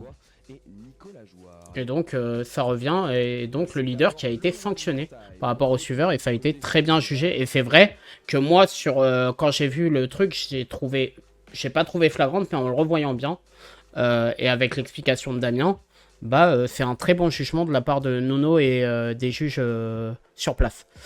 Parlons de Timu. Non, on va revenir sur un autre point important. C'est la défaite de Steve Leiber en top 32 contre Ekdel. Ouais, encore le. Enfin, j'allais dire encore, mais ça fait longtemps. Mais on s'en souvient, il y a une saison où Steve il avait beaucoup de problèmes avec les courroies. Je crois que c'est au Drift Master, c'est pas sa saison au Drift Master. Si, exactement. Et du coup, là, il a eu un problème de courroie, mais je crois pas que c'est la courroie de compresseur. Là, je crois que c'est sa courroie alternateur qui a sauté. D'ailleurs, l'image est un peu folle, mais il va le montrer très clairement après son battle contre Ekdel. Mais du coup, est-ce qu'il a perdu la DA? Est-ce que c'était une DA hydraulique et il a perdu la DA? On le voit clairement que c'est une des... Ah non, c'est... Ah, je sais pas ce que c'est comme courroie qui a sauté. Surtout que cette défaite de Steve Leiber, ça fait les affaires de Mathias Locatelli dans la course à la 2e place au championnat. Donc courroie de compresseur, ok. Courroie de compresseur, on dirait. Je sais pas, parce qu'on dirait que la grosse courroie du compresseur est toujours là. Hein. C'est pas la courroie d'accessoires? Courroie de clim, ouais, exactement. Ouais. Alors moi, par contre, je tiens encore à souligner un truc. On parle de Ekdel, mais encore une fois, qu'est-ce qu'il est incroyable ce mec. Il voit que Steve Leiber, il a eu un problème et tout. Il a rapporté une bouteille d'eau à son adversaire. Ekdel, vraiment, si on devait lui donner un titre, c'est pilote le plus gentil des paddocks, vraiment. Ce mec est une crème. C'est tout con et tout. Et franchement... Au-delà de ça, il a vachement évolué. Sur cette oui. Et d'ailleurs, je pense qu'on reverra notre jugement l'année prochaine pour la tier list. Mais Ekdel qui roule très très bien et qui s'amuse à chaque battle. Tu vois qu'il s'amuse, quoi. Et donc, il va avancer vers les top 16. Je voulais parler aussi de 2 pilotes qui ont eu des gros problèmes mécaniques sur cette manche. C'est Axel François et Fred Wivet. Fred Wivet, ça continue. Fred Wivet, c'est la saison du cauchemar. Ouais, c'est vraiment dommage pour Wivet parce qu'il avait fait une intersaison incroyable. Enfin, sur le papier qui est incroyable. Et on le sent de plus en plus agacé, quoi. On le sent. On peut comprendre totalement parce que quand tu mets... Ça fait mal au cœur. Ça fait mal au cœur pour un pilote comme Fred Wivet. Maintenant, je pense que c'est des questions de réglage. C'est que c'est une saison malchanceuse parce que c'est un très bon pilote. Mais les ennuis continuent pour lui en espérant que Charade, il arrivera à faire une bonne manche et bien finir cette saison. Et un autre pilote qui a eu des problèmes, bah, c'était l'un des favoris du week-end, Axel Attends, François. Ah, attends, je vais juste rester sur Fred Weaver. Ouais, Je vas-y, sais pas je si t'as t'en vu, prie. il a sorti une vidéo un peu débrief. ouais. Et Ah en oui, gros, il explique sur que YouTube. du coup, ce week-end-là, non, sur Insta, je crois que c'est un Sur réel. Insta. Ah, je confonds ouais, avec Jérôme Bourgoin. Autant pour moi, désolé. ouais. Du coup, dans cette vidéo, il explique que bah, cette manche, elle a été horrible parce qu'ils ont eu plein de problèmes pendant tous les essais. Pendant tous les essais, ils ont eu pas mal de problèmes différents. Ils rentrent pas dans les détails, mais je crois qu'on voit des bobines, enfin, bref. Et là, par contre, dans cette battle, c'est un démanchonnage du turbo. Ah putain, un truc tout con quoi. Un truc tout con et c'est vraiment dommage. Et d'ailleurs, Snow qui a totalement la raison. C'est la déco, la même de Clint Van Horn, qui est un pilote des Pays-Bas pour ceux qui savent pas, qui a exactement la même déco sur sa caisse et qui fait pas une, Et qui fait une saison pourrie par rapport à ce qu'il sait faire comme Fred Weaver au CFD. Un autre pilote qui a eu des problèmes, bah, c'est Axel François, excuse-moi. Du coup, on revient sur Axel François qui a eu des problèmes d'embrayage et qui était un des favoris de la manche. Surtout après la masterclass qui nous a sorti à Luby où il a été incroyable, on l'attendait. Et, bah, surtout, malheureusement, il avait fait une belle perf l'année dernière. Il avait fini sur le podium ou il avait gagné, je sais plus. Non, il avait fini sur le podium. Calmon, je crois qu'il doit être à son il était à son deuxième ou troisième podium consécutif. Et voilà, il y a eu un regrip et je pense que c'est l'embrayage qui a pas tenu d'Axel François. C'est vraiment dommage. Donc toujours les mêmes problèmes mécaniques en fait, Axel François et la mécanique, elle le lâche toujours au pire des moments. C'est vraiment dommage. Ce qui fait les affaires de Nicolas Jouard qui va avancer vers le top 16. La DA pour Axel. Ah, c'est la DA, autant pour moi. Je croyais que c'était l'embrayage. Il y a quelqu'un qui m'avait dit l'embrayage. Il y a aussi problème méca pour Vincent Ferreira. Oui, ah oui, c'est vrai. Ouais. Et j'ai noté aussi un gros pilote qui est tombé pendant ces top 32. C'est Janin. Oui, Janin qui purée, oui, qui nous fait un spin. Finalement, Janin à Calmon, bah, malheureusement, il adore Calmon, hein, il nous le dit, mais ça continue quoi pour lui à Calmon. Et c'est vraiment son némésis. Janin qui réalise pas la saison qu'il aurait voulu, je pense. Je pense qu'il visait clairement le titre. C'est vraiment dommage pour lui, mais ça fait les affaires de Wilson de Lagrange qu'on reviendra un peu plus tard avec Kevin Chouzou. Et puis l'un des autres faits marquants de ce top 32, bah, c'est Timur. C'est Timur. Timur est pas copain avec les Togués. Ah, pas du tout. Pas du tout. Contre un Ben Vavasseur qui avait déjà perdu son pare-choc avant. Un Timur très intérieur. Après, c'est ses premiers Togués. Et en fait, on voit l'inexpérience dans les Togués parce qu'il va se faire un peu enfermer. Et notamment à Calmon. Et il va faire une grosse sortie avec la Supra. Ouais, en fait, Ben Vavasseur est pas non plus hyper excité sur les zones. Surtout sur celle avant le crash. Ouais. Mais du coup, Timur, on le voit que dès la deuxième zone, il est intérieur. Il est très intérieur. Ouais. Troisième clip, il est encore intérieur et du coup, il se fait un peu enfermer pendant la transition et du coup, il se retrouve dans le fossé. Le carbone Kevlar froissé. Froissé. Bon, c'est pas la première fois. Hein. Je pense qu'il a été pire que froissé. Timur, c'est bien. D'ailleurs, Timur s'est bien rattrapé ce week-end puisqu'il a fini 3ème au Spain. Très bon pilote. Et je pense qu'il sera plus à l'aise à Charade. Je pense que Charade, hâte de voir. Je pense qu'il va kiffer, ouais. Je pense que Charade en descente, ça va être pas mal pour lui. Donc ça s'arrête là pour Timur. Est-ce qu'il y a autre chose que tu as noté pendant ces top 32 ? Non, c'est tout pour moi. Juste un truc. On en reviendra plus tard sur la fin de la manche. Un top 32 qui a duré quasiment 2h30. Juste les battles du top 32. Généralement, c'est plutôt 2 heures. Après, il y a pas eu la parade avant qu'ils ont laissé en live? Non, parce que j'ai fait mon timecode et genre la première battle commence vers, on va dire vers 25 minutes. Et la dernière battle fait 2h48. Tu vois, donc ça fait pratiquement 2h30. Parce qu'il y a eu des one more time et tout. Après, il y a eu des faits de course, il y a eu Timur, il y a eu tout ça. Comme d'hab, les top 32 sont très longs. Et Ouais, ça, il y a eu beaucoup de pannes. De toute Ouais, façon, et... là, c'est ce que j'ai marqué. Il y a eu beaucoup de pannes. Et ça sur va cette manche. continuer. Donc du coup, en top 16, on retrouve Kevin Josou contre Wilson de Lagrange. Encore une fois, ils adorent s'affronter ces deux-là. On a eu un Lou Fourel contre Anthony Rocci. Forcément, on va revenir sur cette battle parce que c'est là où le récital de Lou Fourel a commencé. Un Sofiane Yazid contre Benjamin Boulbès, qui est quasiment un classico maintenant. Un Stoicli contre Fred Adam, qu'on n'aurait pas étonné en top 16. Un Nicolas Jouard contre Laurent Nikitin. On a un Egdel contre Ben Vavasseur. Mathias Locatelli qui va affronter Van Tischm. Et un Rémi Andrieux qui fait défait d'André Silva après un OMT contre Damien Fréchet, le pilote en forme du moment. Donc voilà, on va revenir bien sûr sur la battle... sur la battle masterclass qu'on attendait. Deux pilotes qui adorent Lou Fourel qui a été clairement... Qui a fait les meilleurs leads du week-end hein, et les meilleurs chases. Surtout les meilleurs chases, j'ai trouvé. Ouais. Enfin, c'était vraiment agréable à voir. Moi, franchement, Lou Fourel, sur cette manche, je le mets vraiment comme mon GOAT. Ouais, pareil, Ouais, MVP. genre, Hein. j'ai vraiment aimé son pilotage. Ceci dit, sur cette battle, j'aurais quand même vu un One More Time. Ok. C'est vrai que Lou, il loupe le clip 4 en lead. Là. Exactement. Lou, il loupe le clip inté, si je dis pas de bêtises. Oui. Là où, du coup, Rochi, lui, a vraiment tous les clips bien. Et du coup, pour moi, le lead est quand même pour Rochi. Ouais.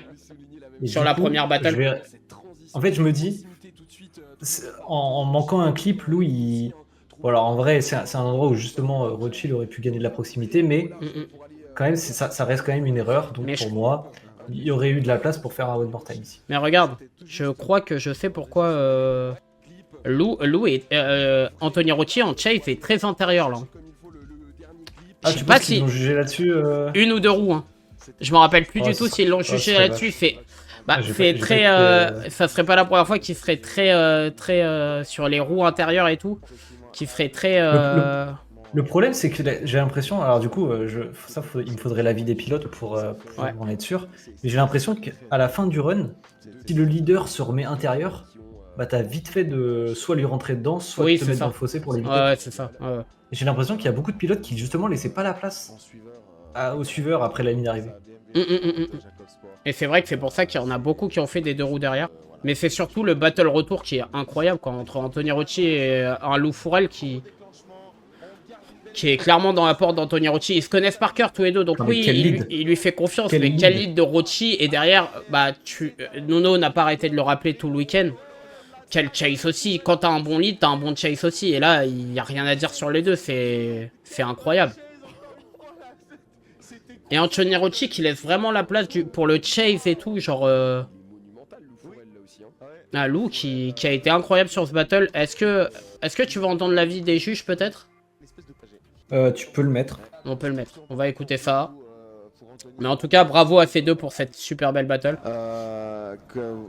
Et ça a été très vite décidé. Hein. C'est tombé très rapidement. C'est tombé très rapidement. Mais là, très vite parce que prononcer vous. Alors. Bon, peut-être vous n'êtes pas prononcé. On apprécie aussi des fois de ne pas se prononcer parce que des fois ça peut être litigieux. Mais oui, il y a 2 roues dehors. Il y a 2 roues dehors. Voilà, ils ont mis 2 roues dehors pour Anthony Rocci. 2 roues dehors de la part d'Anthony Rocci. Par contre, c'est trop triste. Le suiveur de Lou. Attention encore une fois pour un très beau run suiveur et pour un très bon run. En vrai, ça se joue vraiment à que pour elle, il nous a fait vraiment un run chase. Magnifique. Ça méritait un petit one more time. Mais après, si le suiveur est vraiment dans la porte juste avant la finish, c'est dur de. Il est vraiment agressif. Voilà, vous voyez cette transition. Quand tu vois que le leader se rabat intérieur. Bah en fait, il y a eu plusieurs battles comme ça, notamment en pro, où il y a eu des 2 roues dehors à l'arrivée comme ça. Donc est-ce que c'est une faute du leader? Est-ce que c'est une faute du suiveur? C'est la première. Quand tu vois la fin du run de Rocci reste plus extérieur. Attends, on va revenir un peu. On va vite revenir dessus, comme ça on voit un peu. Voilà. Ah, il sort. Alors, Lou, il est large, hein. Oui, mais non, après la Ouais. finish, tu regardes, il est vraiment sur le côté droit de la piste. Enfin, sur le côté gauche de là où on voit. C'est pas le battle. C'était tout juste redressé sur la ligne. Clip, un run lead, Ah, d'accord, tu penses. Après, c'est la caméra qui fait ça aussi. Est-ce qu'il y avait vraiment une distance entre les deux? Je pense pas, mais. C'était tout juste un lead. Hmm. Ouais. C'est un C'est comme jugement. ça. C'est comme ça, ouais, c'est un jugement. C'est très bien vu de la part des Salut Falk. salut à toi, Falk. J'espère que tu vas bien. Falk est un habitué du chat du CFD qui parle beaucoup, qui communique beaucoup dans le chat du CFD. Donc, bienvenue à toi, Falk. Benjamin Boulbès qui a perdu contre Sofiane Yazid. Est-ce que. Et le problème, Meka, pour vous le baisse. Oui, c'est ça. Alors Et déjà, c'est pas souvent. Mais en Mhm. plus, du coup, je sais pas ce que c'est. Je connais pas la raison. Et toi, tu m'as fait en off juste avant le début. Il y a un battle sur lequel tu veux revenir, c'est Stoically contre Frédéric Adam. J'ai pas vraiment fait tellement attention à ce battle quand j'ai noté. Ah bah du coup, là, tu vas le voir direct. Moi, je trouve qu'au déclenchement, Frédéric Adam, Il déclenche freine en deux vraiment temps. Hein. trop tôt. Ouais, il freine vraiment très très tôt. Du coup, bah, ça amène à Stoically à se faire peur et lui rentrer dans la porte et regrippe. Et du coup, bah, à partir de ce moment-là, c'est fini. Ouais, Et du coup, moi, j'aurais plutôt mis cette erreur sur le dos de Frédéric de Adam. Adam qui freine de façon excessive, ouais, avant le déclenchement. Je le vois. Après, est-ce que t'as eu le temps de voir ce que les juges ont dit ou pas? J'avais pas écouté. Non, en fait, je survolais, donc pour le coup, je prenais pas le temps d'écouter les juges. Mais du coup, étant donné que j'ai pas vu d'autres erreurs majeures, embrayage pour Boulbès, je crois. Et un sub de Enfer. Merci pour le sub, Enfer. Et merci pour le sub. Et on avance pour le sub goal encore une fois. Je vais prendre rendez-vous chez le coiffeur. Ouais, parce qu'en chase, Stoically a été très propre en lead, justement sur la deuxième run. Un Adam qui surveille très bien derrière, qui fait pas d'erreur majeure.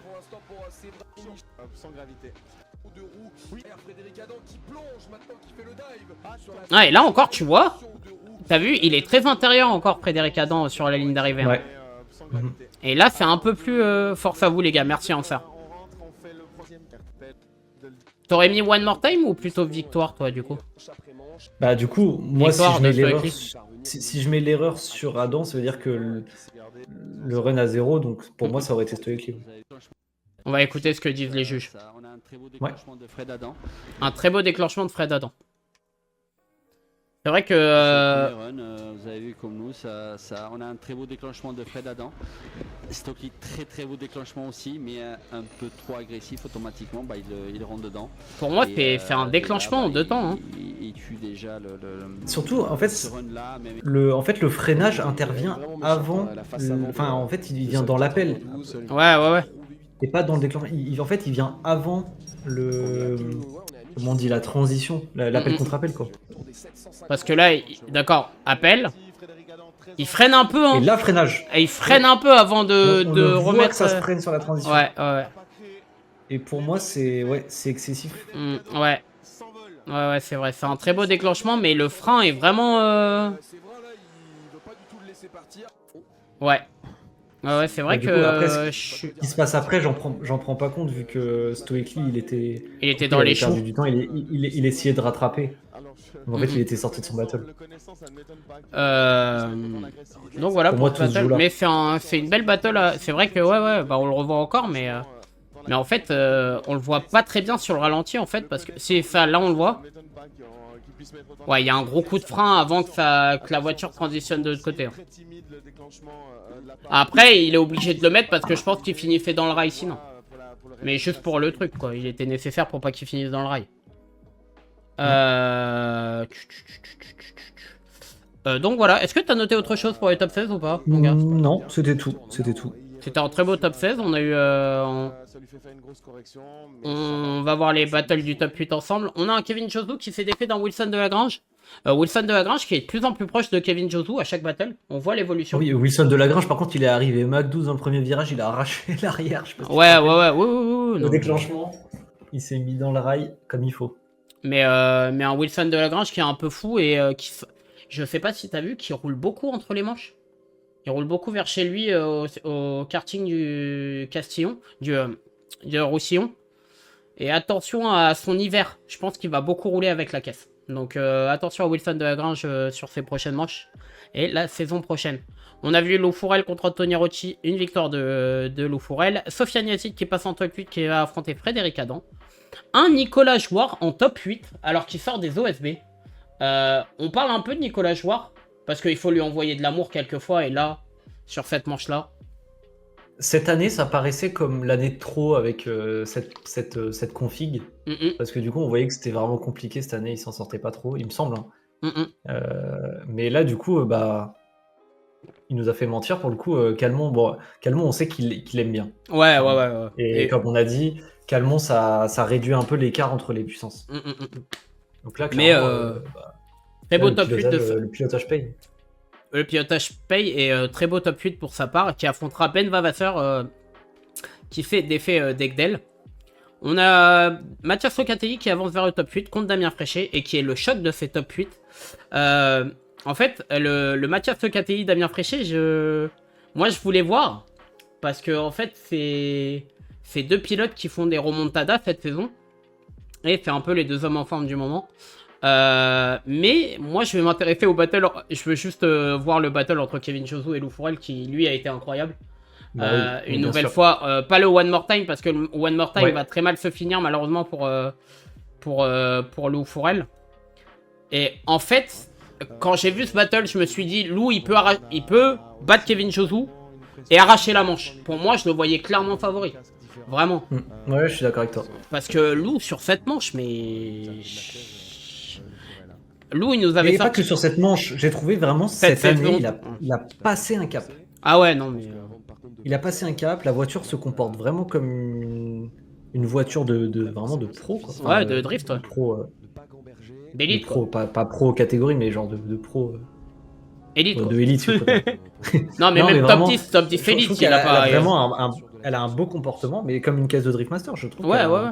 Elle a un comportement et lui, ça se voit aussi qu'il a step up en termes de pilotage. Qu'il est à l'aise, qu'il est. En fait, là, il a la voiture pour aller chercher les meilleurs et il fait pas de figure, quoi. Et on va le voir lors de ce battle contre un Kevin Chosou qui a été impérial cette année. Ce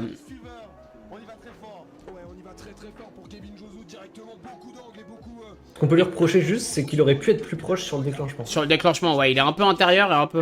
Mais après là, le deuxième clip, il est dans la porte. Non, mais là encore la transition la transition là sur Kevin Chosou dans la portière, quoi. Non, mais c'est n'importe quoi. Transition, ouais, le dive est impressionnant. Grosse masterclass de Lou Fourel. Hein. Mais il le fait, on lui a dit plusieurs fois cette année déjà. On en a parlé lors de la tier list. Et on s'était pas trompé. Hein. On l'avait mis dans le top 10 et on s'est pas trompé sur Lou Fourel. Et bravo à lui pour cette saison déjà bien remplie. Et je pense qu'en termes d'objectifs, il est pas mal. Et un Kevin Chosou qui se battait pour un peu le titre. C'était la battle pour le titre, je crois, si je dis pas de bêtises. Non, Chosou il se bat juste pour mettre l'écart. Non, mais je crois que c'était. Je sais pas à quel moment est-ce qu'il a eu le titre, mais. Je crois que Mathias Locatelli devait remporter la manche ou Chosou devait faire top 4. Je crois qu'il devait faire top 4 pour l'emporter. Donc c'était le battle pour le titre et un gros concurrent face à lui à Lou, mais il était surmotivé. Kevin Chosou, imperturbable toute cette année, quoi. Oh, le déclenchement de Lou. Hein. De Lou, ouais. Mais Kevin derrière, propre, il le lâche pas du tout. Il se rend coup pour coup. Oh là là. Non, c'est. Non, mais ce lead était. Et là, Kevin qui se perd un peu. Mais ça peut. Tu vois, ça peut contre. Kevin Chosou qui part un peu large. Sur le clip intérieur. Du coup, est-ce qu'il n'y aurait pas pu avoir une décision? Je sais pas, parce qu'il y a aussi cette erreur en déclenchement de Lou, tu vois. Qui peuvent considérer ça comme un peu intérieur, tu vois. Je sais pas. Ça sur son lead ou sur son chase? Sur son chase, où t'as dit qu'il aurait pu être un peu plus proche, un peu plus... Ouais, mais je vois pas que ça comme une erreur pour le coup. Mais là, Kevin, il part un peu large. Allez, il a le clip, mais il part un peu large. Ouais. En fait, les juges vont dire que la première partie du run, il le mettrait plus à l'avantage de Chosou et la deuxième partie à Lou Fourel. C'est ce qu'ils vont dire à peu près, si tu vois ce que je veux dire. Merci Saruman pour le follow. Quel battle entre les deux. Hein. Quel battle. C'est clair. Quel Mais battle. du coup, ouais, peut-être que j'aurais mis Lou vainqueur. Après, le One More Time n'est pas aussi... Je suis fair avec le One More Time, tu vois. Genre, vraiment... Si, parce qu'en fait, Kevin Josu, il a clip, mais après, il part trop XT. Mais il a les autres clips, tu vois, donc... je sais pas Oui, trop. mais on retrouve pas l'agressivité qu'il y avait en chase de Lou à la fin. Ouais, sur la fin. Mais sur le début, il a plus d'agressivité que Lou, tu vois. C'est ça qui est un peu... Tu vois. Après, je comprends ce que tu veux dire par rapport à Lou, tu vois. Je comprends totalement. Mais du coup, ça sera un One More Time. Et malheureusement, Lou, je crois qu'il va taper le mur, non? Il va taper le rail qui va lui faire perdre son top 8. Sur la deuxième transition, ouais, il va s'enfermer. Ouais. Il va s'enfermer derrière Josu et il va... je sais pas s'il tape fort, mais juste il se fait peur au contact. Parce qu'il voit qu'en fait il fait sa transition alors qu'il est trop proche du rail. L'OMT c'était pour le spectacle, je pense. Oui, bonsoir, c'est limite mieux filmé que la F1, l'utilisation du drone c'est génial. Mais là il y a clairement... on n'a pas de zone grise comme on avait pu avoir à Luby. Tu sais, Ouais. j'avais critiqué un peu le fait qu'on avait du mal à voir la fin. Là, pour le coup, on a toutes les caméras comme il faut. Il n'y a pas de zone grise. Le fait qu'il y ait un drone FPV pour voir de proche, le fait qu'il y ait un drone de loin pour vraiment avoir la ligne et tout, ça c'est vraiment top. Et là, pas de problème à la régie. Non, cette manche-là est pure que maîtrisée, a été maîtrisée par le CFD et par la régie, donc c'était très bien. Donc comme on voit un Lou Forel qui va perdre sur son top 8 en One More Time, c'est vraiment dommage pour Lou Forel, qui pour moi aurait pu enlever la manche, hein, clairement. Non, regarde, ils disent qu'il a un problème et il va faire un Byron, je crois, après. Si je dis pas de bêtises. Et je crois que c'est à l'avant qu'il y a un problème d'ailleurs. Ouais. Donc voilà. Très dommage pour Lou Forel. Mais pour moi, Lou Forel l'année prochaine, il peut accrocher une victoire. Totalement. Et il reste charade, mais... Mano lui a dit, tu le manges, tu le lâches pas de mémoire, mais bon, il s'est cru sur Aceto. Ouais, mais Aceto, ça a payé. Il travaille beaucoup sur Aceto. Et Kevin Josu qui fait son Byron pour le titre. On reparlera de Kevin Josu tout à l'heure après la finale. Mais Impérial. Le Mathias Locati, Damien Fréchet.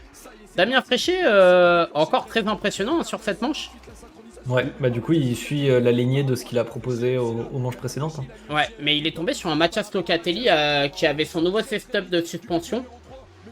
La voiture, il a fait des runs très réguliers, moi je trouvais, Mathias Locatelli, tout au fil du week-end. On a retrouvé le Mathias de l'année dernière. Ouais, vraiment, et même la le voiture... Mathias qu'on retrouvait pas en début d'année. Mathias était que l'ombre de ce qu'il était avec les problèmes de réglage et de DA et tout ça. Là, clairement, on voit que là c'est bon, ça va mieux. Et on a un Fréchet qui est totalement fou devant, la caisse totalement transformée en une fois de plus rapide. Bon, on a déjà à Luby, on a fait que le complimenter. Super travail de Pépinox et Ted, enfin, dis-moi tout. Et là, du coup, tu vois au déclenchement de Damien, ouais. On a cette même erreur qu'a eu Karim. On a le fait qu'il reste trop sur le premier clip. Et il fait sa transition un peu tard. Et Locatelli fait pas l'erreur de s'enfermer. Ouais. Il reste un peu en retrait pour ensuite venir dive au second clip. Mais ça aurait pu se passer pareil. Alors. Pour le, ouais. On re-regarde. Ouais, ah, je vois. Il va vraiment dans le fond et après, ouais, c'est à peu près. Il a fait à peu près la même ligne que Karim. Ouais, totalement. En fait, ouais. Non, pas exactement parce que Karim il perd de l'angle et il reste un peu plus longtemps. Là, Damien il met trop d'angle. Et du coup, presque il s'enferme sur l'angle pour faire la transition. Ouais. Mathias a dit qu'une partie des soucis venait aussi des pneus moins de grip. Bah, du coup, oui, il disait que c'était. Il s'est habitué en fait aux pneus qui grippaient énormément les autres années et ouais, il avait l'air de dire que c'était moins agréable. Après, bon, pour le coup, là tout le monde est. Et sur le même pied d'égalité, ouais. Voilà, c'est ça. Mathias Locatelli en lead qui a été intraitable aussi. Hein.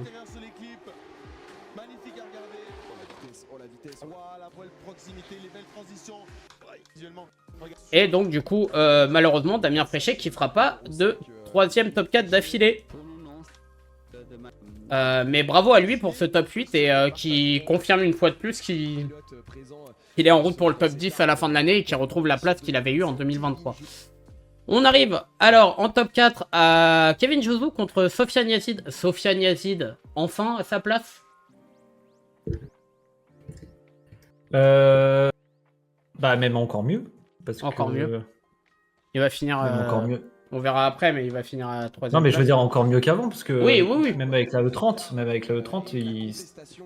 là c'est quoi 2 top 4 d'affilée? Oui. Et un premier quand même podium une pour lui sacrée cette saison. Il est en feu. Ha, ha, ha. Oh putain, je voulais pas en parler, j'avais totalement zappé. Et tu veux en parler de ça ou pas? Bah qu'il a pris feu, oui, il a pris feu. Oui, mais plusieurs ce fois. qui s'est passé avec. On a eu une très belle image. Ouais, il y a eu une petite altercation Ouais, entre il faut le prendre. les commissaires et le public. Il faut le prendre avec le sourire. Mais en tout cas, la E92 de Sofiane, on sent que Sofiane a évolué son pilotage et il maîtrise en mieux sa E92. Oui, là, ça se voit qu'il est plus confiant à l'emmener. Bon, alors là, quand je dis ça, du coup, il fait quelques erreurs sur son Oui, il y a toujours quelques erreurs de Sofiane, mais tu sens qu'il va encore progresser. Et je pense que l'hiver prochain, ils vont encore plus rouler, etc. Et je pense que c'est des erreurs qu'il peut corriger. Devant, on a un Kevin Josou qui est intraitable, qui roule libéré parce qu'il est champion de France. Bravo à lui. Quoi dire sur Kevin Josou, Damien? Que dire, bah... Franchement, oui, il a été imbattable En fait, c'est vraiment la régularité à l'état pur. En fait, Il a été vraiment au-dessus. En fait, on peut dire qu'il a été au-dessus en termes de pilotage, mais surtout, il a été au-dessus. Mentalement. En fait, il a été imperturbable. Mentalement. Pour moi, Kevin Josou, en fait, ça fait plusieurs années que je le dis, mais bon, l'année dernière, ça a été une contre-performance pour lui par rapport à ce qu'on connaît. Mais en fait, quand tu sors des saisons de Kevin Josou, la plupart du temps, on disait saison solide, intraitable. En fait, il est très solide, Kevin Josou, quoi. Il n'a pas été perturbé par le fait d'être champion, d'être leader. Bah, ce qui m'a étonné, c'est surtout que cette année, il nous avait dit oui, il y a des projets dans le perso et dans le pro. Du coup, il y a moyen que je sois moins concentré sur la saison. Bah, ça a été l'inverse, du coup, d'accord. Et ensuite, à Luby, il faisait partie des organisateurs, je crois, de l'événement. Ouais. Parce qu'il était. Double casquette, il est local à la Manche, double casquette, et il arrive à gagner là-bas. Ouais. Non, Okay. saison exemplaire. Ça fait très longtemps qu'on... Je l'avais dit un peu en live, mais ça fait très longtemps qu'on n'avait pas eu un champion décidé avant la dernière manche. Là, on a eu les deux. Est-ce que t'es un peu frustré par ça ou pas? Pardon? Par ça. Par le fait qu'on a eu deux champions avant les dernières manches et tout. Oui, pour le coup, oui. Parce que clairement, c'est une satisfaction quand t'as le suspense à la fin de la saison. Ouais, c'est clair. Quand t'as vraiment la boule au ventre, quoi, de savoir qui va gagner cette battle ou quoi. Après, j'ai envie de te dire, on l'a vu venir. Oui. En soi, on a eu déjà double victoire en début d'année. Il a eu un petit coup d'arrêt. Pour Josou, je parle. Pour Eric, ça s'est fait très vite. Mais du coup, ouais, on a eu le temps de le voir venir. Mais du coup, c'est vrai que ça enlève quelque chose. Là, on arrive à la dernière manche en soi pour du bonus, même si c'est toujours très important de savoir le reste du podium, du général. Mais je trouve que même pour lui, alors que pourtant c'est encore plus incroyable, il a vraiment dominé cette année. Ouais. Mais du coup, ça enlève un petit peu de cachet parce que on n'a pas cette décision au bout du suspense. Ouais, je vois. Après, il a vraiment dominé de la tête et des épaules.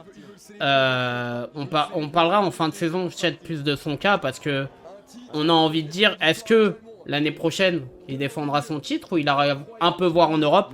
Je dis pas que malheureusement je pense pas qu'il a les moyens de faire une saison entière au Driftmaster. Mais en fait, Kevin Josou, c'est un des pilotes que moi je veux voir au Driftmaster, même pour une wildcard, tu vois.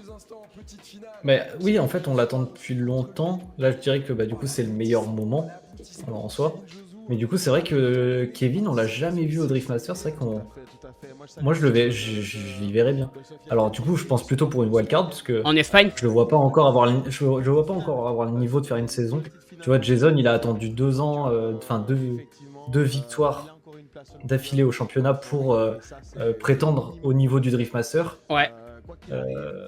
Là, Kevin, je pense qu'il lui faut encore confirmer.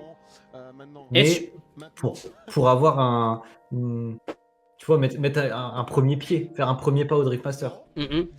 Ouais, oui, totalement. Après, il y a une autre question. Il l'a remis là, mais elle est en vente, la série 1. C'est vrai. Est-ce que, après, s'il fait une wildcard au Drift Master, est-ce que c'est pas mieux d'aller avec cette série 1? Je sais que. Je pense pas que la voiture, elle soit faite pour le Drift Master ou elle est compétitive au Drift Master, honnêtement. Il dit qu'il a. Tu penses? Bah oui. Parce qu'en fait, le problème, c'est que Kevin Josu, c'est pas le châssis de la série 1. Le point faible, c'est le moteur. Il a toujours dit qu'il aimait pas, enfin, qu'il a trouvé les limites de ce moteur, il est trop lourd, etc. Maintenant, je l'aurais bien vu faire, tu vois, d'avoir le champ du signe de cette voiture au Drift Master avec lui, tu vois. Ça aurait été cool. Non, mais c'est clair que s'il va au Drift Master, il vaut mieux qu'il y aille avec quelque chose qu'il connaît. Ouais, c'est ça. Plutôt que de réapprendre une voiture. Là, clairement, c'est un setup qui a les capacités de se qualifier. Je dis pas de gagner, mais c'est un setup qui a la capacité de se qualifier. Après, la question se pose même pas. En fait, pour l'instant, il n'y a rien qui est fait. Oui, il n'y a rien qui est fait. C'est juste nous qui bavons sur l'idée qu'il fasse du Drift Master parce qu'on a trop envie. Bon, petite transition sur Ben Vavasseur qui perd cette battle contre Mathias Locatelli totalement. Mais deuxième top 4 pour Ben Vavasseur cette année, alors qu'on est les premiers à dire que il y a un certain limite où il est trop fou et tout. Et la saison est plutôt bonne pour Ben Vavasseur. Il a eu un ventre mou. Ouais. Mais du coup, il repart sur sa lancée de Vesoul. Je crois qu'il a même fait un tour en OSB, si je dis pas de bêtises cette année. Un Calmon où il a toujours voulu performer. Est-ce que tu veux savoir la petite anecdote que j'ai? Dis-moi. Est-ce que tu sais que la première géo qu'il a fait en 2 ans à la voiture, c'est celle avant Calmon? Voilà. Est-ce que ça va avec le personnage? Oui. Est-ce que cette voiture, si elle a des réglages, elle peut être encore plus compétitive? Moi, je pense que oui. Moi, je trouve qu'elle a trop de grip. Ben, il s'adapte et tout, mais est-ce qu'il va pas prendre des mauvais réflexes, justement, avec une voiture qui est pas trop réglée, quoi? Je trouve que là, il s'y est habitué. Ouais, oui. Je t'aurais dit ça. Avant, oui, j'aurais dit ça. Là, je trouve que non, ça va, là, il s'est habitué. Après, il est vraiment fou, quoi. Chaque manche, la voiture, elle est détruite et tout. Mais par contre, c'est bien d'avoir un pilote comme ça qui performe. Parce que il fait le show. Je lis un message, les pneus du Drift Master, ça n'a rien à voir aussi, surtout cette année, ça fait une marche en plus. Oui, mais ils ont eu l'occasion de rouler avec les autres années. Oui, il a roulé. Ça se retrouve. Josu, l'année dernière et l'année d'avant, il a roulé avec des Tri-Ace et des VRC.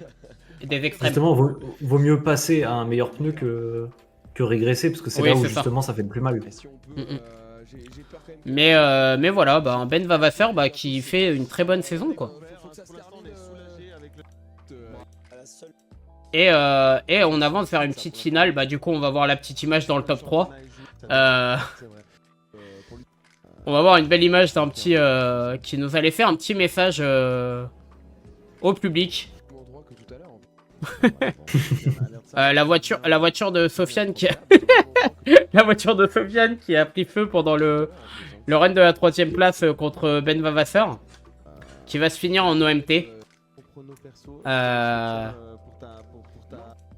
Enfin, on était à 2 doigts de finir la manche. Ouais, on était à 2 doigts de finir la manche, donc il décide en OMT sur la battle pour la 3ème place entre Sofiane Yazid et Ben Vavasseur après des erreurs notables des 2 pilotes.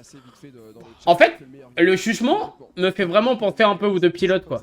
Genre, ils font toujours des petites erreurs et tout, et parce qu'ils sont fous, etc. Et on allait avoir une très belle deuxième battle entre les deux. Ils ont décidé de faire la finale. Ils ont décidé de faire la battle. Donc One More Time, ils décident du One More Time. En attendant le One More Time, ils ont décidé de faire la finale. Mais il y avait un truc qui allait se passer.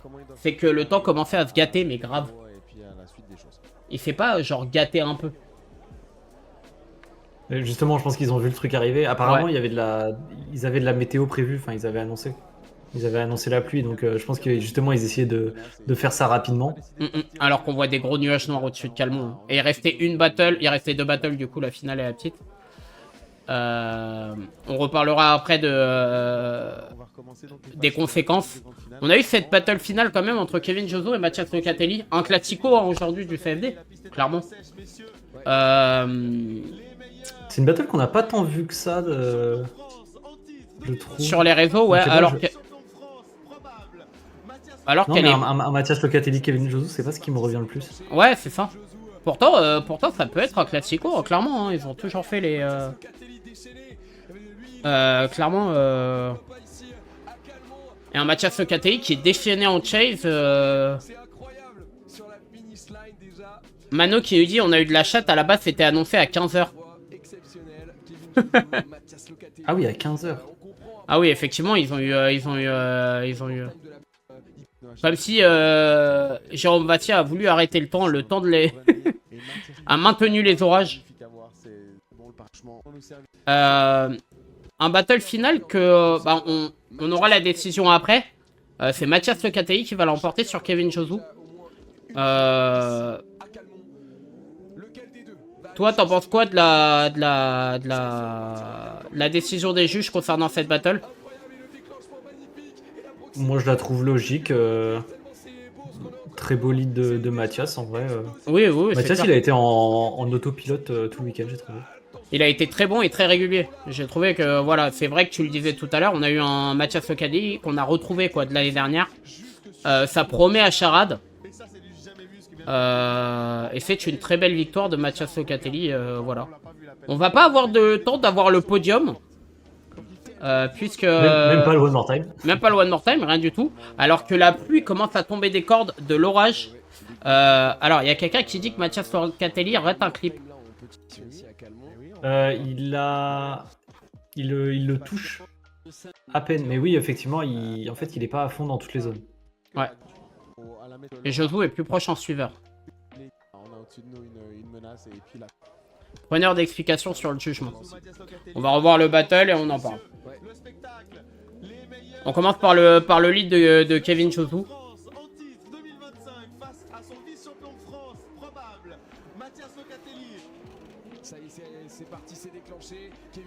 Jozo, il transitionne pas trop tard entre le 1 et le 2. J'ai l'impression qu'il y a quand même beaucoup d'angles. Et il sort vite du deuxième clip.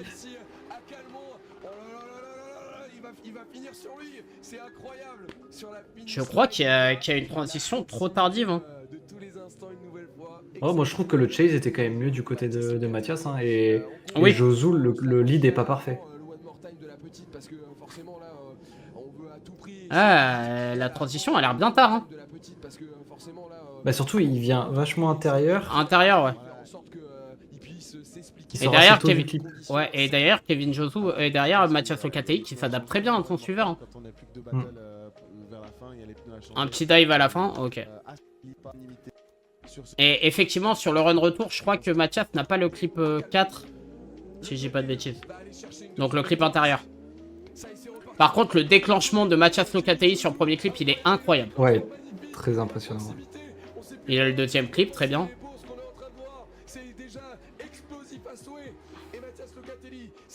Jozo est moins loin que... Moi, je trouve que en termes de chase, Locatelli est plus proche de Kevin Jozo. Hein. À part à la fin, peut-être. En fait, on a un meilleur... Enfin, c'est compliqué. On a un meilleur chase de Mathias. Ensuite, Mathias en lead, il est pas à fond sur tous les clips, mais il a quand même la ligne, entre guillemets. Ou Kevin Jozo, sur le déclenchement, il sort assez tôt du déclenchement. Donc en fait, si on dit que c'est kiff-kiff sur les leads, Mathias a quand même le chase. Ouais, je suis d'accord. Voilà, c'est notre avis. Malheureusement, on n'a pas les explications des juges. J'ai essayé de contacter Nono pour vous dire. Ça, c'est notre avis à nous. On n'a pas l'explication exacte des juges. Peut-être que les juges ont vu autre chose. Mais voilà pour ce battle. Ça aurait pu être un One More Time, mais non. Puisqu'il a plu. Ils ont décidé... en fait, ce qui s'est passé, je pense... C'est que genre, plus rien ne marchait. Même le live, ils ont essayé de le relancer, ça marchait pas. Le live, il a coupé d'un coup. Une erreur, oui, une erreur peut coûter plus qu'une autre. Oui, oui, oui. Oui, ça oui, oui, une roue dehors, des trucs d'un genre, ça peut coûter plus que d'autres. Tout dépend de l'erreur que tu fais. Donc on a eu une victoire de Mathias Loca. Josu coupe légèrement en suiveur, mais pas de ouf. Voilà. Après, comme je vous dis, chaque jugement est fait pour débattre. On est là pour débattre, etc. Nous, c'est notre avis. On est assez d'accord avec les jugements. Maintenant, certains pieds... Par exemple, rater un clip coûte plus qu'une transition trop tard. En fait, c'est plutôt qu'est-ce que ça affecte sur la ligne. Voilà, Là, c'est il ça. loupe le clip inté, mais du coup, ça laisse quand même plus de place au suiveur pour venir coller. Là Là où la transition est... c'est même pas trop tard, c'est qu'il sort trop tôt, du premier clip inté, en fait. Du premier clip déclenchement. Ouais. Ce qui fait que du coup, ça enferme le suiveur. Ça a plus d'impact sur la ligne. Moi, c'est comme ça que je le vois. C'est l'impact que tu vas avoir sur la ligne de ton suiveur. Et je suis totalement d'accord avec toi sur ça. Voilà. Le lead du pilote lead, le but c'est d'avoir la ligne la plus agréable à suivre. C'est ça, c'est exactement ça. Et comme dit Nuno plusieurs fois pendant les battles, t'as pas de bon chase sans un bon lead et inversement. Voilà. Donc voilà, merci pour les précisions. On est là pour ça aussi. Parce qu'on est passionné, on aime partager ça. Et d'ailleurs, Mofus, merci pour tes questions. Tu es assez participatif pour la première fois. Je crois que c'est une de tes premières fois sur le live, peut-être. Et merci pour tes questions. Tu auras une bonne note de participation. Voilà, on va te donner un bon point. Non, pas du tout. Mais merci pour tes questions, elles sont très intéressantes en tout cas. Donc voilà, je vais expliquer peut-être un peu les raisons pourquoi des décisions, pourquoi ils ont décidé d'arrêter la course. Forcément, ils ont décidé d'arrêter la course parce que le live ne se relançait pas, il a plu à torrent, l'orage. Je pense que beaucoup de matériel... On le voit dans la vidéo de Medo. Il y avait Yazid sur la start line pour repartir pour le One More Time. Et t'as carrément la tente, le chapiteau de la start line qui s'est envolé. Ouais. J'ai même pas eu le temps de voir la vidéo de Medo, dis-toi. Alors qu'on a Antilag qui est sur le chat. Bonjour à Antilag. Enfin, pas Antilag, vous savez que c'est mon Tekel, le chien saucisse turbo. Donc c'est Mathias Sokatei qui va l'emporter sur Kevin Chouzou sur la décision des juges. Et pour Sofiane Yazid et Ben Vavasseur, le One More Time ne s'est pas fait du coup, même en off ni rien. On a eu une victoire de Sofiane Yazid par rapport au classement de la dernière manche. Tout simplement. Et comme Sofiane avait fini 4ème. Ouais. Donc c'est lui qui l'emporte. Je crois que Vavasseur avait fini 22 ou 21, un truc comme ça. Ouais. Du coup, forcément, au classement de la manche précédente, c'est Yazid qui arrive devant. Et voilà, c'était, on va revenir sur la manche après. Le classement général, comme vous le voyez, Kevin Josu qui prend le championnat de France. Félicitations à lui. Bravo, on a dit tout ce qu'on avait à dire et merci à lui. Mathias Sokatei qui prend une très belle deuxième place suite à sa victoire, mais aussi à la contre-performance de Steve Leiber qui sort en top 32, qui est à la 3ème place. On a un Mathias Locatelli qui a vraiment pris une option sur la 2ème place, qui est à 120 points devant Steve Leiber, mais rien n'est fait encore pour la 2ème place. Derrière, on a un Lou Fourel qui est à la 4ème place, donc qui peut totalement se battre pour le podium. Égalité avec Sofiane Yazid, un Lipski qui arrête pas de redescendre, qui est à 470 points. Et ensuite, on a un Damien Fréchet à 460 points. Janin qui est 8ème quand même, tu vois. Ben Vavasseur 9ème. Et un Vincent Ferreira 10ème. 11ème place pour Boulbès, Axel François, Anthony Rocci, Jem Fourel, etc. Très belle... voilà, c'était une très belle manche de Calmont. On va terminer le live tranquillement. On va parler un peu juste de ce qu'il faut dire. Comment t'as trouvé la manche? Point négatif, point positif? Si tu veux... Oula, comment j'ai trouvé la manche? Alors, le fait que je ne l'ai pas vu en direct, le fait que je l'ai rattrapé un peu à la va-vite, du coup, j'ai trouvé que... Alors, c'est aussi le fait qu'il n'y ait pas eu d'événement majeur. Je trouvais que la manche s'est assez déroulée assez simplement. Mais du coup, il n'y a pas de trucs qui m'ont fait me dire allez, elle était spéciale vraiment cette manche. Je sais pas, j'ai trouvé qu'elle passait assez... Elle était clean, quoi. Simplement. Ok, voilà. Ok, tiers, quoi. Ok. Est-ce que tu as des points positifs? Parce qu'on a eu quelques changements. Moi, il y a un point positif sur lequel je veux revenir, c'était les jugements. Vas-y. On a eu l'absence de Billy et Nuno qui a pris la place pour parler. On a eu les 2 juges stagiaires avec eux et on a eu des explications très simples. Un bon travail de la régie parce que à chaque fois Nuno parlait, on avait les bons passages au bon moment. C'était très agréable d'avoir ce changement. Donc je me dis pourquoi pas l'année prochaine avoir comme au Formula Drift, avoir différents juges à chaque manche, tu vois, qui tournent. Est-ce que ça serait pas mal? Est-ce que ça serait une bonne idée? Qu'est-ce que t'en penses? Moi, j'ai pas trop de problème avec l'explication du jugement. J'ai toujours trouvé ça plutôt clair. Là, c'est cool parce que du coup, Nuno, il nous remplit une grille du bingo. Oui. Merci, Nuno. Mais non, c'était cool d'avoir ça. Après, ce qu'on pourrait voir aussi, c'est par exemple différents juges qui donnent des explications. Par exemple, si on en vient à ce que 2 juges donnent une raison différente, enfin une décision différente, pardon. S'il y a un des juges qui dit différemment des 2 autres, bah, qu'on lui donne le micro pour s'expliquer, tu vois, qu'on ait un peu un roulement. Après, généralement, il y a toujours un juge principal. On le voit au Driftmaster, c'est David Callas. Oui, qui est quick. Et même au Drift, je crois qu'au Formula D, il y en a que 2 qui donnent des décisions aussi. 1 ou 2. Enfer qui vous dit beaucoup d'OMT en top 32. Et là, c'est des OSB, l'impression d'être souvent en top 32 des top 32 qui se ressemblent. C'est vrai que là, sur certaines manches, on a vu plusieurs. Là, sur cette manche-là, on a vu beaucoup d'affiches qu'on avait déjà vues. L'OSB, ça sera vraiment un débat qu'on va faire en fin de saison, je pense. Hein, Damien, ça serait intéressant qu'on donne notre avis. Il y a un long débat parce qu'il y a eu beaucoup de nouveaux règlements. Il faut vraiment qu'on documente et tout pour vraiment vous faire un bon débat. Ça sera un live sûrement. Sur les OSB, sur les règlements, voilà. Il y a beaucoup de gens qui ont changé d'avis en cours de saison, des pilotes. Nous, est-ce qu'on a changé d'avis? Moi, un peu. Toi, t'étais pas trop pour les OSB à mon souvenir ou tu... Non, je disais que pour nous, en tant que fan hardcore, c'est pas une très bonne nouvelle, parce que moi j'aime bien voir techniquement les qualifs, les pilotes individuellement. Maintenant, pour le public général, je m'attendais à ce que ce soit quand même plus digeste. Et au final, j'ai l'impression qu'il y a un surplus de battle et que même au niveau des pilotes, bah, du coup, ça se voit qu'il y a moins de plaisir. Ouais. Je trouve. Donc, le problème étant qu'il n'y a pas de solution miracle. Oui. Actuellement, les OSB Battle, ça plaît à peu de monde. Mais le problème, c'est qu'on oublie qu'avant, les qualifs, il y avait aussi beaucoup de plaintes par rapport à ça. Ouais, c'est long, les qualifs, c'est moins intéressant. Forcément, le CFD cherchait à trouver une solution à ça, comme d'autres championnats ont pu le faire d'ailleurs. Oui, comme le Formula D, c'est beaucoup cherché. Voilà, pour l'instant, il n'y a pas de solution miracle qui a été trouvée. Donc, il y aura sûrement d'autres tests. Est-ce qu'ils vont continuer dans ce chemin? Est-ce qu'ils vont revenir en arrière? Est-ce qu'il y a une nouvelle solution qui va être trouvée? On verra. OSB a supprimé les pneus aussi en élite, en pro, c'est bien, la nouvelle norme. Les pneus, il faut vraiment qu'on... J'ai pas vraiment d'avis sur...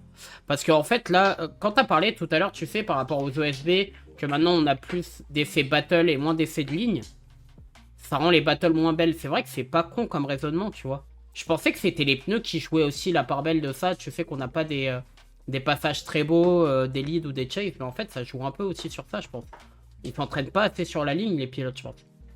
Je pense que ça joue. Comme on a un meilleur niveau en élite, ça se voit moins, mais c'est quand même le cas. Bah, là, cette année, l'écart entre les deux niveaux ont été encore plus... On était encore plus... Excusez-moi. On était encore plus gros cette année, j'ai trouvé. Non, pour le coup, shooter, moi, je me mets à la place. Faut quelqu'un qui suit pas à fond. C'est sûr que c'est quand même peu digeste à regarder. Moi, je pense... 3 heures par moment de pilotes qui vont tout seuls.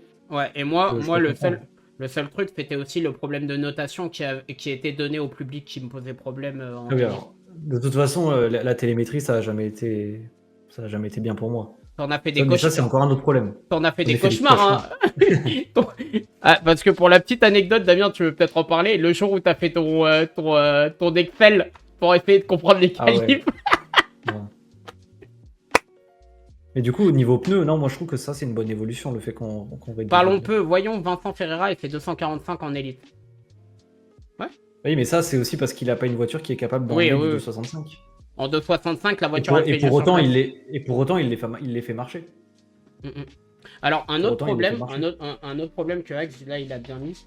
Le problème des qualifs, c'est plus possible. Avec les top 32 Pro qui prennent plus de temps, il faudrait repasser sur des week-ends à 3 jours.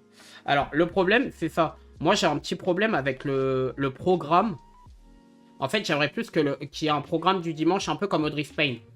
C'est-à-dire que je vois pas pourquoi les élites ne feraient pas leur top 32 le matin et ils feraient leur top 16 l'après-midi, tu vois. Parce que c'est tout autant il y a autant de battles en top 16, en top 16 pro le dimanche matin qu'un top 32 élite, tu vois.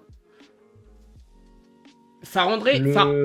Pour moi, ça rendrait. Déjà, ça laisserait autant aux élites, s'ils ont eu des problèmes en top 32, ceux qui sont passés en top 16, de pouvoir tout simplement réparer leur voiture et faire un bon warm-up, parce que là, leur warm-up, il sert à rien. Et on aurait un top 16 pro qui serait avant le top 16 élite, donc les gens seraient obligés et s'intéresseraient un peu plus aux pro. Tu vois? La volonté de base, c'était réduire les week-ends de roulage en 2 jours. Parce que ça a beaucoup d'avantages au niveau de l'organisation et au niveau coût. C'est clair et net. Maintenant, le problème, c'est que en réduisant beaucoup ça, alors que on a encore les OSB, les top 32, sur 2 catégories, sachant que c'est rare les compétitions où il y a 2 catégories. Oui. Arriver à tout réunir en 2 jours, personne ne le fait. C'est impossible. C'est impossible. Personne ne le fait. Ouais. Bon, ou avec très peu de roulage. En fait, c'est ça. Ce qui est sacrifié, du coup, c'est le training. Et le training, autant pour des pilotes élites, ils s'en sortent parce qu'ils ont les bagages, autant pour les pros, je pense que c'est pas suffisant. Et alors, après, les élites, ils seraient très contents d'avoir aussi beaucoup plus d'essais, j'en doute pas. Ah bah là, pour le peu de pilotes, tu sais, pendant les vacances, je suis allé voir Anto et tout. Bah ils disent qu'ils ont plus assez de roulage, tu vois. Alors que l'année dernière, ils avaient supprimé le jour du vendredi parce que pas mal de pilotes, et ce que je comprends, sont obligés de prendre 3 voire 4 jours par semaine sur leur travail. Ça, ce que je peux comprendre. Mais sauf qu'ils ont beaucoup moins de temps de roulage. Et est-ce que le fait qu'ils ont moins de temps d'essai, c'est pas aussi ça qui joue avec le niveau des battles aussi, tu vois? Il y a plein de choses comme ça, tu vois.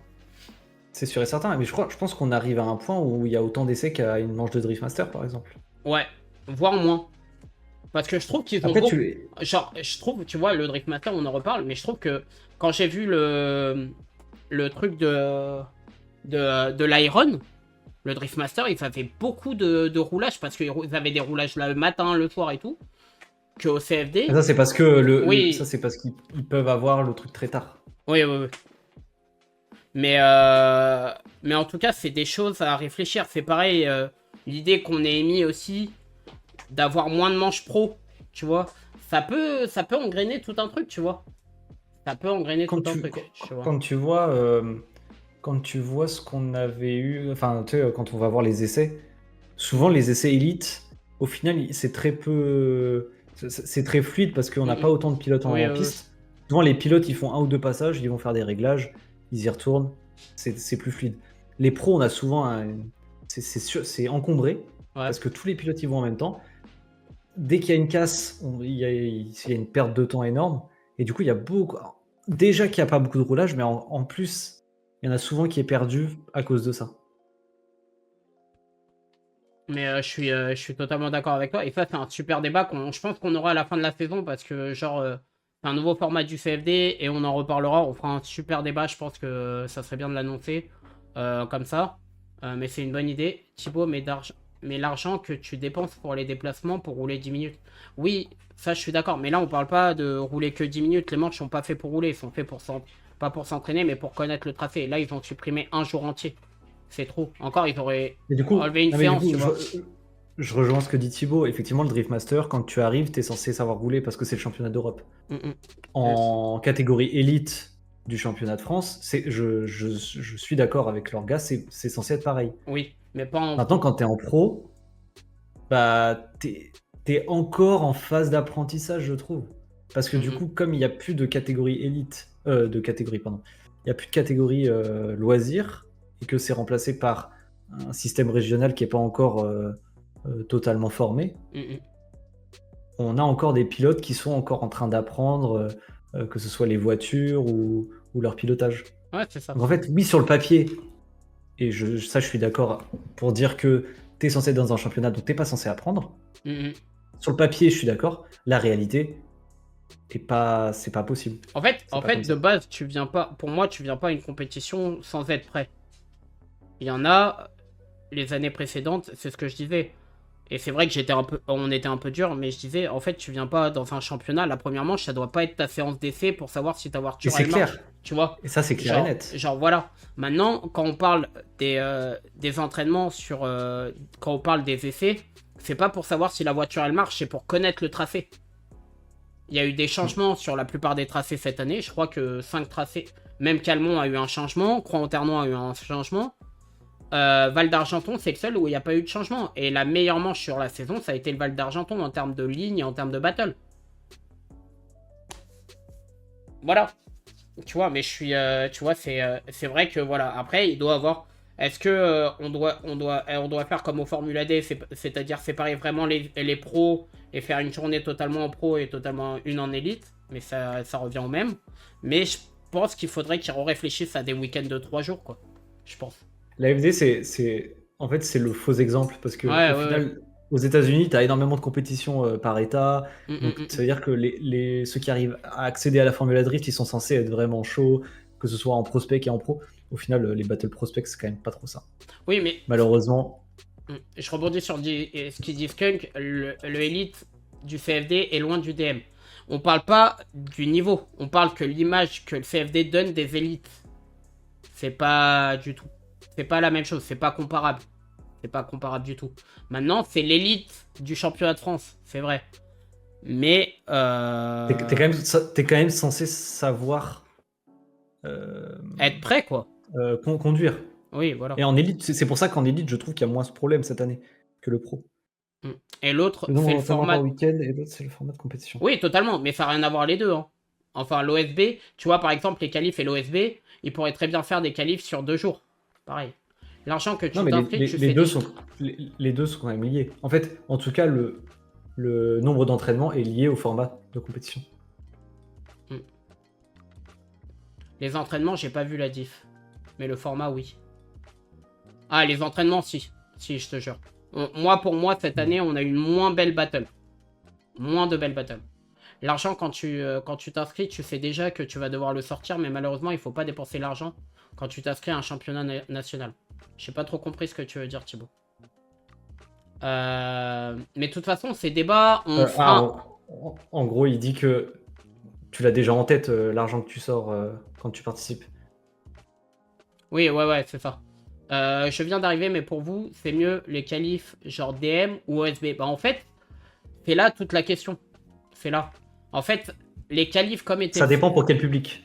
Et même les qualifs comment elles étaient avant au CFD, c'était pas compréhensible. Non, voilà. En fait, oui, le format Qualif Drift Master est mieux d'un point de vue, de notre point de vue.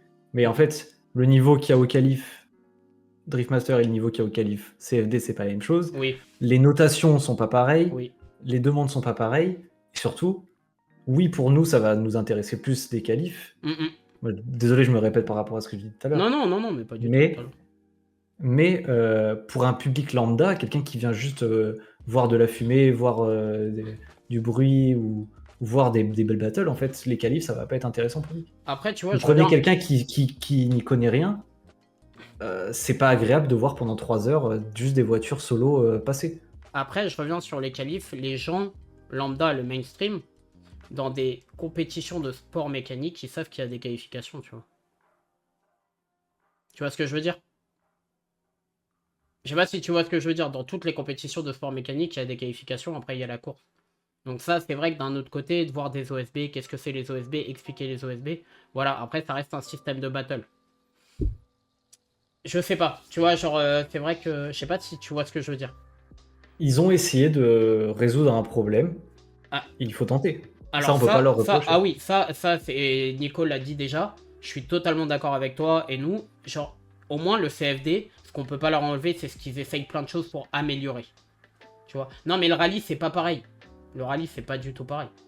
À la fin, la seule solution sera de faire disparaître les pros pour faire un vrai week-end élite. Non, pas du tout. Il faut pas. Le problème à celui reste toujours le même, celui qui... Alors là, Thibaut, t'es hors sujet. Celui des circuits qui ferment ou qui refusent le roulage sur sec dont l'entraînement des pilotes et de leur monture. Aujourd'hui, les pilotes, tous les pilotes arrivent à se démerder. Je pense qu'aujourd'hui, la plupart des pilotes arrivent à se démerder. Oui, c'est dur pour certains, mais même si tu roules sur du mouillé et tout, ils y arrivent. Et il y a de plus en plus de pistes qui roulent sur le sec. Le format qualif est cool. Ça montre 2 styles de pilotage différents où les pilotes peuvent plus ou moins se distinguer. Ouais. Parce que l'année dernière, notamment... Oui, Ouais. oui, mais comme on... Enfin, c'est pareil, c'est...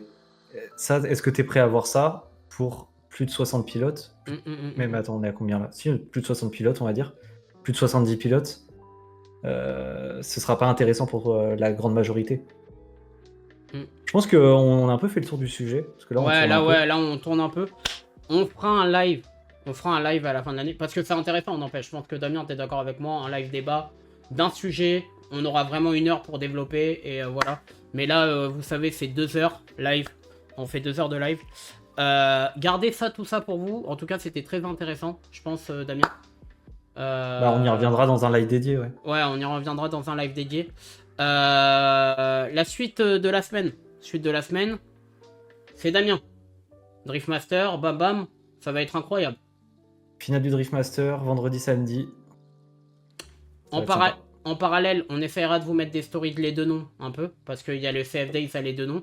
Il y a le tracé, d'ailleurs, on n'a pas eu le temps d'en parler. Mais bon, le tracé, on est un peu... Ça fait un peu peur. Ça fait un peu peur pour les pros, notamment. Les pros ont besoin de la visibilité du CFD pour les sponsors. Voilà, exactement, Bookslide. Notamment. Donc voilà, c'est tout ce qu'il y a pour cette semaine. Les deux noms, le CF Days. Hâte de voir ça. Et après, les prochaines manches, Charade, où on y sera. On refera un live, bien sûr. Hein. Je pense que lundi... De toute façon, Damien refera un live... Il a fait un premier live qui a marché très bien et il refera un live sûrement après le Driftmaster pour vous raconter tout ça en détail. C'est ça. Et je pense si qu'il je dis aura pas de bêtises, ouais. La semaine prochaine, finale de l'AFD. Non. Non. C'est en octobre. Ah, c'est en octobre. Pourquoi j'ai marqué? Je me suis trompé, j'ai marqué en septembre. Mec, l'AFD maintenant c'est moi en gros. Non, je rigole. La chauve-souris. La nuit. Mais en tout cas, le live de l'AFD en octobre, on se le fera en nocturne et Damien sera avec moi. On va essayer ça. On va essayer. Non, je rigole. Mais bon, voilà. Et puis la semaine d'après, Charade, où ça sera la dernière manche de la saison, on sera sur place. On refera des lives. Enfin voilà, suivez-nous sur les réseaux, sur Insta pour tous les lives, pour tout ça. Force à Damien en DMGP. Merci Thibaut. Force kiffe. Hein? Enfoiré, va. Kiffe bien. Bien sûr, prends cette photo avec Adam LG. Prends cette photo avec Amanda Sorensen. Je te ramènerai une dédicace. Et puis voilà, merci à vous pour ce soir, merci pour les follow, pour les subs, merci à toi Damien. On a passé un très bon moment, la rediff sera dispo cette semaine sur YouTube. Et puis voilà, des bisous, Nico vous embrasse aussi. Et puis voilà, merci à toi Damien, merci à tout le monde, des bisous, merci pour le sub, merci pour les follow. Merci Snow. N'oubliez pas le sub goal qui est là. Et puis voilà, des bisous. Et puis on vous tient au jus, suivez-nous sur Instagram, tout ça, voilà. Salut, bisous. Ciao, bonne soirée. Ciao, bonne soirée à tous. I'm coming for the throne.